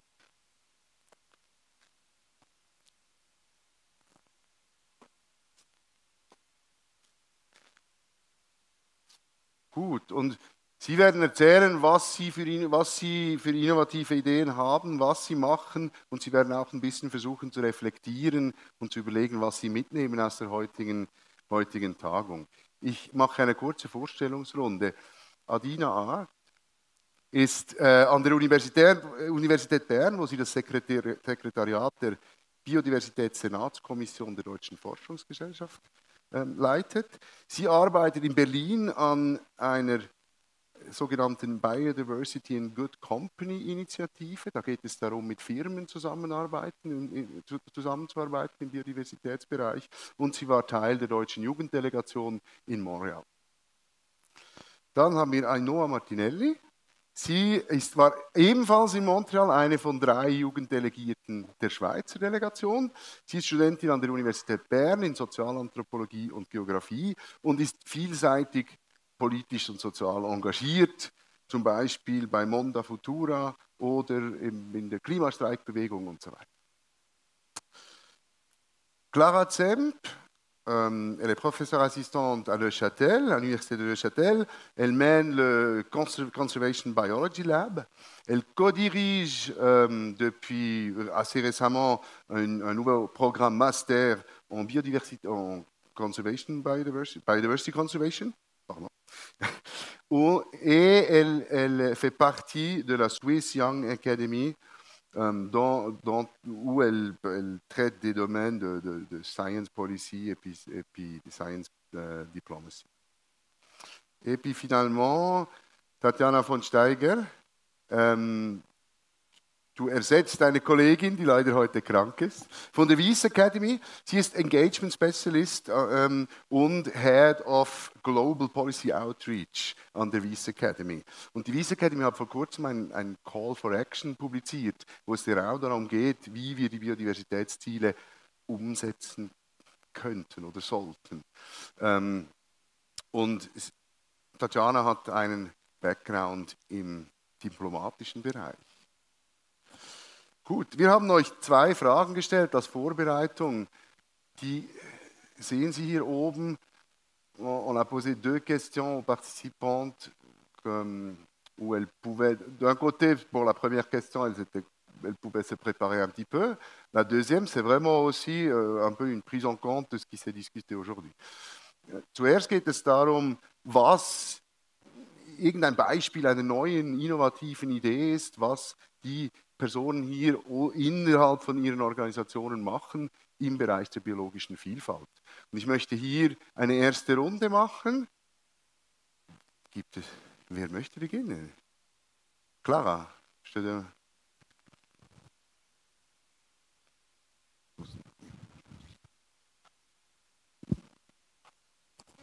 Bonjour, merci Emmanuel. Oui, alors, comme ça a été présenté par Manuel, donc à l'Université de Neuchâtel, actuellement, on mène un nouveau master en conservation de la biodiversité. Donc ça, je pense que c'est vraiment quelque chose d'innovant dans le sens où, d'après ce que je sais, il n'y a pas d'équivalent en Suisse et probablement en Europe et même à plus large échelle.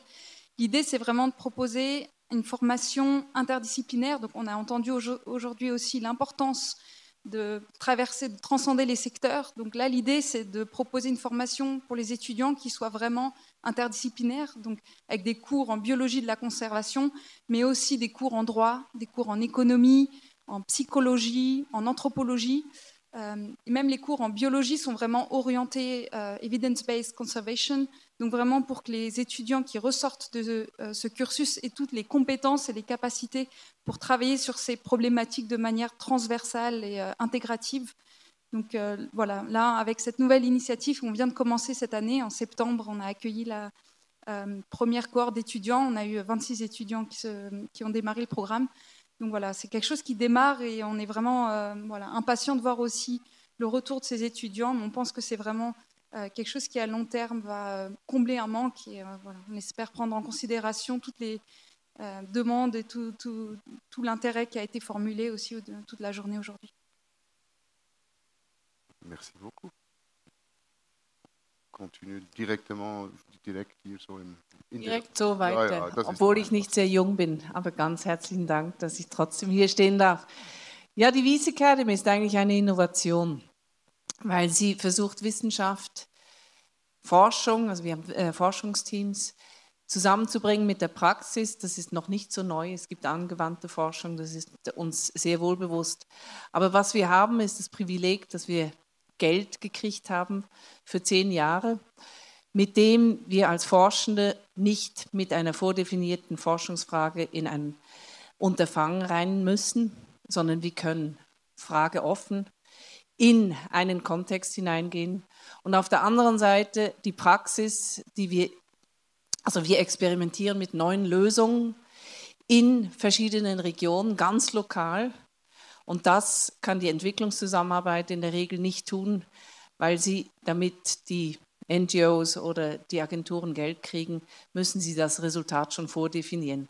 Und das ist an sich die Innovation, die wir nutzbar machen möchten für diese großen, drängenden Herausforderungen. Jetzt vielen Dank, du hast den Call to Action angesprochen. Dieser Call to Action, der nimmt etwas auf, das für uns in unserer Strategie grundsätzlich wichtig ist, ein neuer Gesellschaftsvertrag. Und der wurde heute mehrfach erwähnt, dieser neue Gesellschaftsvertrag. Der ist zentral, um in diesem Dreieck, in diesem Dreieck der Konflikte auch, in dem wir uns befinden, von Klimawandel, Biodiversitätsverlust und auch den Konflikten bezüglich Landnutzung.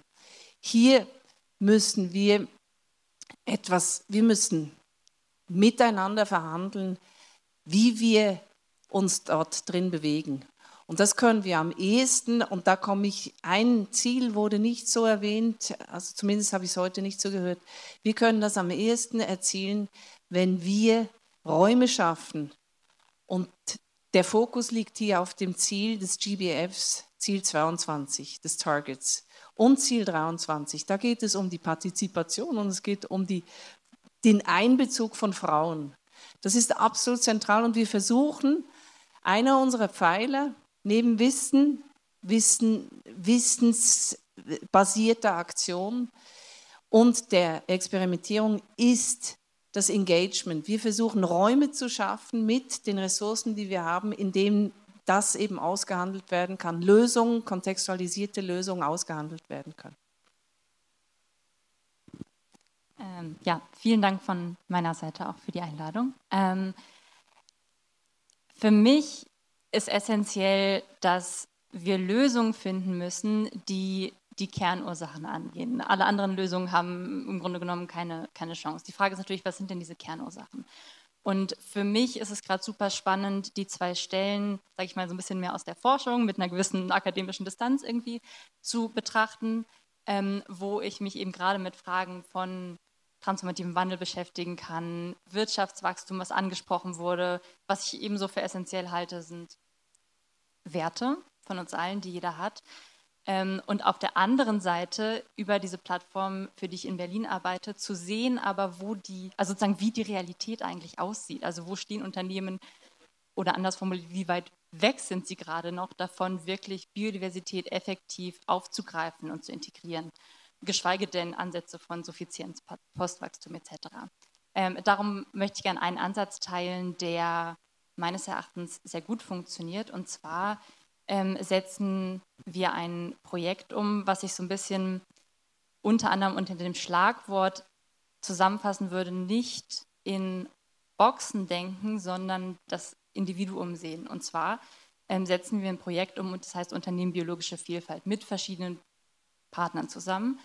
Und das Ziel dort ist es, gezielt Wirtschaftsverbände, NGOs, Politik zusammenzubringen zu Themen der Biodiversität mit Informationsmaterialien und so weiter und so fort. Und einfach ein ganz persönlicher Ansatz für mich ist halt auch zu sagen, ich kann nicht einfach sagen, du arbeitest für Wirtschaftsverband X, deswegen stecke ich dich in die und die Box, sondern es gibt in den konservativsten Wirtschaftsverbänden Leute, die so cool sind und wirklich, wirklich auch junge Leute, keine Ahnung, die haben vielleicht mal einen Background auf einem Demeterhof oder so, die wirklich veränderungsbereit sind. Es gibt genauso Leute, die überhaupt nicht veränderungsbereit sind. Deswegen ist mein Punkt, wir müssen mit denen trotzdem reden und wir müssen es schaffen, strategische Allianzen mit den Leuten in allen Organisationen zu finden, die offen für Biodiversität sind, die offen für große Veränderungen sind. Vielen Dank, Adina, und auch vielen Dank von mir, dass ich hier sein kann. Wenn ich über Biodiversität spreche, dann geht es mir auch sehr oft darum, einen Bezug zu mir selbst herzustellen. Und jetzt, als ich da vorhin gesessen bin, habe ich gemerkt, wie mein Körper immer müder und müder und müder wurde. Und ich habe gedacht, es würde mir gut tun, ein bisschen Bewegung in meinen Körper reinzubringen, in mein eigenes System. Und ich möchte euch schnell einladen, vielleicht einen Energizer zu machen, wenn ihr mögt, aufzustehen oder einfach schnell eure Arme oben zu schütteln. Schon eine erste innovative Idee. Und dann vielleicht noch etwas tun, das euch gut tut und dann wieder Platz zu nehmen. Und ja, du hast schon Monda Futura erwähnt. Ich bin in ganz vielen Projekten, ein bisschen in zu vielen Projekten engagiert. Und ich habe irgendwie 5-mal überlegt oder ja, ganz viel Mal überlegt, welches Projekt ich denn jetzt vorstellen würde. Und ich glaube, ich versuche so eine Synergie zu schaffen. Und zwar werde ich kurz versuchen, Monda Futura vorzustellen. Monda Futura ist ein Verein, wir sind 7 Menschen und wir möchten die Schweiz kollektiv zum Träumen bringen, weil wir eigentlich anerkennen und auch sehen, dass sich ganz, ganz viele Menschen für eine friedliche Welt einsetzen, in der alle Organismen und Lebewesen, die unseren Planeten besiedeln, auf Augenhöhe miteinander zusammenleben. Aber es ein bisschen ein Rumwursteln ist. So, es gibt immer wieder mal Initiativen, Organisationen, aber so eine wirkliche Zusammenarbeit und eine gemeinsame Vision existiert noch nicht. Oder vielleicht existiert sie zu gewissen Teilen, aber so für die Schweiz nicht wirklich. Und was für mich ganz zentral ist, ist eigentlich so, wir Menschen, wir haben eine krasse Gabe. Und das ist eine Gabe, die es vielleicht von anderen Menschen, von anderen Tieren unterscheidet. Und das ist die Gabe, Geschichten zu erzählen, zu imaginieren. Wir können uns ganze Welten erträumen, die mit unserem Planeten nichts zu tun haben. Und wir können uns auch Geschichten erzählen, wie zum Beispiel, dass wir Geld brauchen, um zu überleben. Und diese Geschichten aufzubrechen, das erfordert ganz, ganz viel Energie und auch Kreativität und ein bisschen Mut. Und genau das wollen wir mit Monda Futura. Wir wollen gemeinsam mit der Bevölkerung in der Schweiz neue Geschichten schreiben. Und eigentlich gehen wir auch ganz fest davon aus, dass jede Person, jeder Mensch eine eigene Vision für das Zusammenleben auf dem Planeten hat. Und im Vortrag vorhin, diese Visionen sind vielleicht angeleitet unter gewissen Vorstellungen, die man hat, was ist gut für mich, was ist mein Bedürfnis. Also zum Beispiel, wenn ich ein schönes, großes Auto kaufe, ist vielleicht gar nicht das Auto zentral, sondern vielmehr die Qualität oder das Bedürfnis, das mir das Auto erfüllt. Und da haben wir ganz viel Spielraum, irgendwie aus all diesen Visionen die wirklich zentralen Bedürfnisse rauszukristallisieren. Und in einem ersten Schritt möchten wir wirklich die Visionen der Bewohner der Schweiz sammeln und in einem zweiten Schritt dann gemeinsame Nenner herausfinden und in einem dritten Schritt dann organisiert mit einer neuen Vision, mit einem neuen Paradigma für die Schweiz die Transformation loslegen. Genau, das ist ein Projekt. Und ein Projekt, das eigentlich dazu passt, ist das Haus der Bewegungen, das wir hier in Bern erschaffen wollen, im Kirchgemeindehaus Johannes. Ein Ort, also Räume schaffen, das sehen wir auch, das ist mega elementar. Einen Raum, in dem verschiedene transformative Akteurinnen zusammenkommen können und sich austauschen darüber, wie wir zusammenleben möchten. Also da haben wir auch mit dem Ziel eigentlich verschiedene Kompetenzzentren zu erschaffen, von Bildung, Kultur, Forschung, Care, Organisation und dann also ein Haus der Bewegung, jetzt bin ich langsam, mein System ist jetzt auch ein bisschen ausgelauert, aber ja, ihr findet es im Internet, hausderbewegung.ch. Genau. Wunderbar, herzlichen Dank für diese Einsichten in eure innovativen Ideen. Nicht nur die Bewegung tut uns gut, glaube ich, oder hat uns gut getan, sondern auch diese Geschichten, die wir hier hören. Was nehmt ihr von heute mit? Ihr wart hier, habt beobachtet, habt vielleicht mal eine Frage gestellt. Peut-être on peut commencer directement de nouveau avec Clara et puis faire le même tour. Quels sont des éléments que tu amènes des discussions d'aujourd'hui? Et peut-être même comment sont ces éléments liés aussi aux activités que tu viens de présenter. Merci pour la question. Moi, il y a quelque chose qui m'a marqué ce matin. J'ai entendu, on a assez de savoir, on a assez de connaissances, maintenant il faut des actions. C'est clair, je pense que là-dessus, on est tous d'accord. Toutefois, je pense que la science a un rôle vraiment important à jouer, non pas dans la production de savoir de l'état de la biodiversité ou des tendances. On sait qu'on est dans une crise de la biodiversité, que la biodiversité décline à tous les niveaux. Par contre, ce qu'on ne sait pas, c'est comment accompagner les transformations de manière plus efficace. On sait qu'aujourd'hui, les différentes initiatives qui ont été proposées ne sont pas toujours très efficaces. Je pense que la science d'aujourd'hui et celle qu'on va produire dans les années à venir a vraiment un rôle fondamental à jouer dans ces processus de transformation. Donc j'ai entendu pas mal de choses qui m'ont vraiment intéressée aujourd'hui, notamment l'idée d'une approche participative, donc vraiment un processus bottom-up qui doit évidemment s'inscrire dans un cadre plus général avec différents niveaux des échelles spatiales. On a entendu ce matin aussi l'approche paysage. Mais voilà, je pense qu'en vraiment travaillant, en rapprochant la science de la société, la science de la politique, on peut proposer vraiment des projets qui soient beaucoup plus utiles pour la transformation, peut-être avec des approches innovantes, des approches participatives plus efficaces. Et là encore, à l'Université de Neuchâtel, on a la chance justement d'avoir cette équipe interdisciplinaire, donc avec mes collègues anthropologues, psychologues, juristes. On peut réfléchir à des façons d'accompagner les processus de transformation avec la recherche, donc vraiment transdisciplinaire, et ça c'est vraiment quelque chose que moi personnellement j'ai envie de développer dans les années à venir. Est-ce que ces approches sont incluses dans le master aussi? Oui, alors l'approche transdisciplinaire, c'est quelque chose vers laquelle on va évidemment, mais voilà, en un nombre de crédits limité en 3 semestres, on ne peut pas évidemment, avec des étudiants qui ont des backgrounds très différents, sciences sociales, biologistes, arriver à révolutionner évidemment les connaissances et les systèmes de pensée, mais voilà, en tout cas, on est en train de construire, c'est aussi quelque chose qui se construit à long terme, ce n'est pas quelque chose que d'une année à l'autre on peut proposer comme ça sur plateau tout fait. C'est vraiment un processus qui met du temps à se mettre en place, mais je pense qu'une fois qu'on aura vraiment avancé dans ce travail collaboratif, j'ai bon espoir qu'on va pouvoir aussi intégrer les étudiants dans ces processus participatifs. Vielen Dank. Was nehme ich mit? Ich nehme vieles mit und versuche es etwas zu ordnen. Beginnend mit dem die Zukunft denken, Vision, eine Vision für die Schweiz. Ich fand es heute Nachmittag sehr schön, diese Utopien und die Resultate der Utopien präsentiert zu kriegen. Jetzt, wie komme ich von der Utopie zu einer Vision? Das wäre dann der Schritt, eben, der mich etwas näher in meine Gegenwart bringt. Und da mache ich die Verknüpfung mit etwas, was du gesagt hast, Clara, der Transdisziplinarität, die ich etwas weiter denken würde als das, was wir hier in diesem Raum sehen. Wir sind in einem Bubble, geben wir es zu. Wir befinden uns alle, also ich glaube, wir finden alle hier in diesem Raum, dass diese Targets wichtig sind und dass das umgesetzt werden muss. Aber wie leben wir wirklich die Transdisziplinarität? Und wie nutzen wir die Wissenschaft, die uns helfen kann, bei den Visionen, die wir bilden, gleichzeitig immer noch in Szenarien zu denken? Weil ich weiß nicht, wie die Zukunft aussieht. Das kann ich nie wissen, sonst wäre es nicht mehr die Zukunft, sonst ist es zumindest die Gegenwart oder die Vergangenheit. Das weiß ich, wie das aussah. Also in meinem kleinen Bubble immer noch. Aber wie bringen wir diese Dinge zusammen? Und ich finde, hier ist ein riesiges Fundament.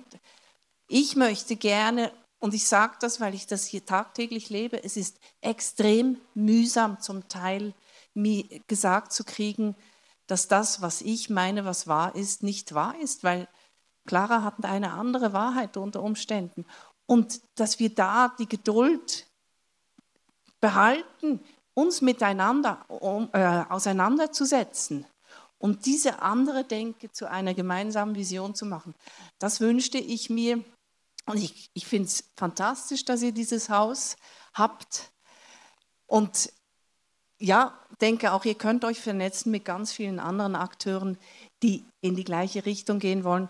Nehmt die Wissenschaft mit und bringt sie in die Praxis. Und das ist auch etwas, wofür ich mich weiterhin einsetze. Was nehme ich von der heutigen Tagung mit? Ich glaube, unsere Unterhaltung in der ersten Pause zwischen Ainhoa und mir. Und zwar haben wir darüber gesprochen, dass, wir reden irgendwie von dem transformativen Wandel und es ist irgendwie so was Abstraktes, Großes, die ganze Welt muss sich ändern, aber dass es im Grunde genommen, und es kam auch in dem Begrüßungswort ganz am Anfang, am Morgen schon zur Sprache, dass es im Grunde genommen dafür auch eine innere Transformation braucht, und zwar tatsächlich von auch jedem Einzelnen von uns nach wie vor, auch die wir heute hier sitzen. Und vielleicht, um eine Erfahrung zu teilen, die so ein bisschen anknüpfend auch an, sage ich mal, die Aktion, die wir gerade gemacht haben, war ich neulich oder seit kurzem dabei, auch bei der Gemeinwohlökonomie Schweiz, bei Degrowth Schweiz, und die sozusagen haben ja, oder die eröffnen sozusagen diese Möglichkeitsräume, die Zukunft neu, anders, weiter zu denken, zeigen Alternativen auf. Aber was mich tatsächlich mit am meisten berührt hat, ist so dieses gelebte Miteinander. Sozusagen die Frage ist ja, was ist eigentlich das gute Leben? Und diese Art und Weise, miteinander, ja, Sitzungen zu verbringen, Zeit zu verbringen mit, ich sag mal, radikaler Empathie anderen gegenüber, komplettem Respekt und so einer unglaublich schönen Wärme, das ist es, glaube ich, was sozusagen nicht nur, dass diese Vision aufgezeigt wird, sondern sie ist sozusagen so fühlbar und erlebbar, was das heißen kann, das gute Leben. Und das finde ich besonders schön. Und vielleicht noch kurz anknüpfend an auch die Fragen von Naturschutzkommunikation. Und das ist vielleicht was wir mitnehmen können, ist, dass ich nach wie vor das Gefühl habe, im Naturschutz kommunizieren wir sehr, faktenbasiert nach wie vor. Und wir müssen aber auch überlegen, okay, wie kann sich Naturschutz anfühlen? Wir haben so viel Angst davor, Emotionen auch zu nutzen in der Naturschutzkommunikation, weil uns das vielleicht unwissenschaftlich vorkommt. Aber wenn wir es nicht schaffen, dass es erfühlbar, erlebbar ist, dann verschenken wir unglaublich viel. Von daher da vielleicht noch ein Appell. Vielen Dank nochmal. Ich glaube, ich möchte jetzt gleich bei dir anknüpfen oder noch eigentlich bei der ersten Fragerunde nach der ersten Diskussion. Und zwar auf einen Kommentar zu der Klimakrise, dass wir da eigentlich das CO2 reduzieren müssen und dann haben wir auch die Klimakrise im Griff. Und das finde ich eigentlich mega krass. Also wir haben es geschafft, die Klimakrise auf ein einziges Molekül runterzubrechen. Und das Gefühl, dass wir dieses Molekül reduziert haben, dann ist die Welt gerettet. Und die Biodiversitätskrise ist dann ein bisschen komplexer. Aber für mich ist eigentlich jede Krise, sei es die Klimakrise, Biodiversitätskrise, Finanzkrise, das sind alles Symptome von unserem Zusammenleben. Von der Art und Weise, wie wir unsere Beziehungen gestalten, aber auch die Beziehungen zu Geld, zu Energie, zu Ressourcen, die nun mal limitiert auf unserem Planeten vorhanden sind. Und ich glaube, was ich auch mitnehme, ist so ein bisschen eigentlich Hoffnung. Obwohl ich eigentlich ziemlich hoffnungslos bin, geben mir solche Anlässe immer Hoffnung, weil ich Hoffnung als Disziplin sehe. Etwas, das wir uns gemeinsam erarbeiten müssen. Weil irgendwie, wir sind alles Menschen, wir haben alle dieselben Bedürfnisse und wir können gemeinsam zusammenkommen und uns Hoffnung erarbeiten, weil das Wissen ist da. Wissen ist da. Was ist die Biodiversitätskrise? In was für ein Schlamassel befinden wir uns? Aber es ist noch nicht so wirklich angekommen. Also wir haben ganz viele Instrumente entwickelt, das ist auch etwas, das ich gehört habe. Aber die Umsetzung dieser Instrumente, an denen hadert es. Und vielleicht nehme ich so ein Momentum mit von, wir haben alles. Also wir haben wirklich alles. Jetzt geht es nur noch darum, dieses alles anzunehmen, zu fühlen, zu erleben und dann eine neue Welt zu kreieren und neue Beziehungen zu kreieren. Und so wie ich für mich System und System Change definiert habe, ist es eigentlich eine neue Definition von Beziehungen. Also sobald jetzt zum Beispiel bedingungsloses Grundeinkommen, habe ich das Gefühl, für mich würde eigentlich ganz vielen Menschen ermöglichen, sich für das einzusetzen, was man eigentlich wirklich möchte. Aber es wird noch eine gewisse Zeit dauern, bis das von oben eingeführt wird. Aber wir haben den Handlungsspielraum, ein bedingungsloses Grundeinkommen vielleicht in unserem eigenen Häuserblock, dort wo wir wohnen, einzuführen. Einfach unseren Nachbarinnen auf eine menschliche Art und Weise zu begegnen und mal zu denken, hey, wie viel verdienst du eigentlich? Wie viel verdiene ich? Und wäre es nicht viel sinnvoller, wenn wir unser Geld zusammenlegen würden und dann so uns ermöglichen, das Leben wirklich aktiv zu gestalten? Und klar, da kommen jetzt ganz viele so, also bei mir zumindest auch so Ängste hoch, ja, wie spricht man über Geld? Und gibt es da nicht einfach Menschen, die nur von Geld profitieren möchten? Aber ich habe tatsächlich einen Freund, der lebt seit 15 Jahren in einer gemeinsamen Ökonomie und er sagt, wenn es Konflikte rund ums Geld geht, dann geht es eigentlich so auch einfach auf der Oberfläche ums Geld.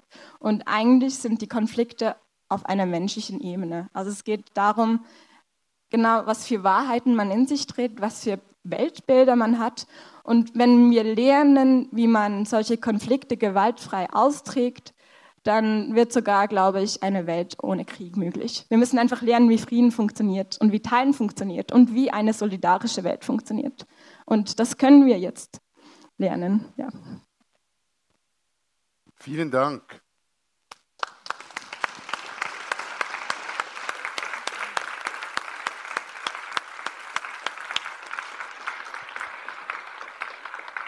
Ganz herzlichen Dank euch vieren für diese Abschlussinputs. Ich glaube, ihr habt es geschafft, hier nochmal etwas ganz Neues reinzubringen, auch in diese Tagung und trotzdem euch darauf zu beziehen, was wir vorher besprochen haben. Ich fand das sehr schön.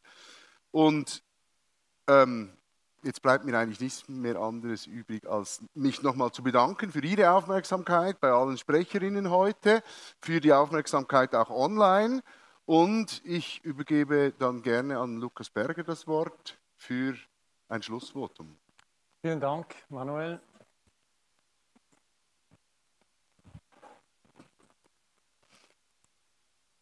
Ja, also ich gratuliere uns allen, dass wir noch da sind. Eine solche Tagung ist ja auch ziemlich anstrengend. Für mich ist es jetzt besonders schwierig, weil nach diesen hervorragenden jungen Stimmen ich als alter weißer Mann noch meine Weisheit hier zum Besten geben sollte. Wir werden das nächste Jahr anders machen. Ein junger Mensch wird die Tagung beenden. Ich habe mir Notizen gemacht auf meinem iPhone nach Gesprächen während den Referaten und werde jetzt ein paar Dinge noch gerne mit Ihnen teilen. Was immer wieder gefallen ist heute, ist, dass es an Wissen fehlt es nicht, aber an den Taten. Dafür können wir eben Geschichten erzählen. Ich denke, für gewisse Akteure erzählen wir die Geschichte eben noch nicht gut genug. Da müssen wir uns noch anstrengen. Zum Beispiel in der Politik, oder? Wir haben gehört, im Moment nicht sehr konsensfähig. Und Frau Schneider-Schüttel hat es gesagt, wir müssen eben die Politik, sie muss überzeugt werden. Und diese Überzeugungsarbeit müssen wir leisten, das können wir auch, aber ich glaube, wir dürfen uns nichts vormachen. Veränderungen in diesem Ausmaß, die sind einfach unbequem. Und dieser Unbequemlichkeit müssen wir uns stellen.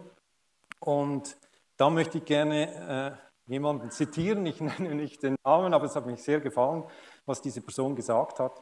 Sie hat gesagt, wir dürfen den Menschen nicht immer nur erzählen, was wir wissen, sondern wir sollten versuchen, sie so zu akzeptieren, wie sie sind und ihnen eine andere Sicht auf die Dinge anbieten.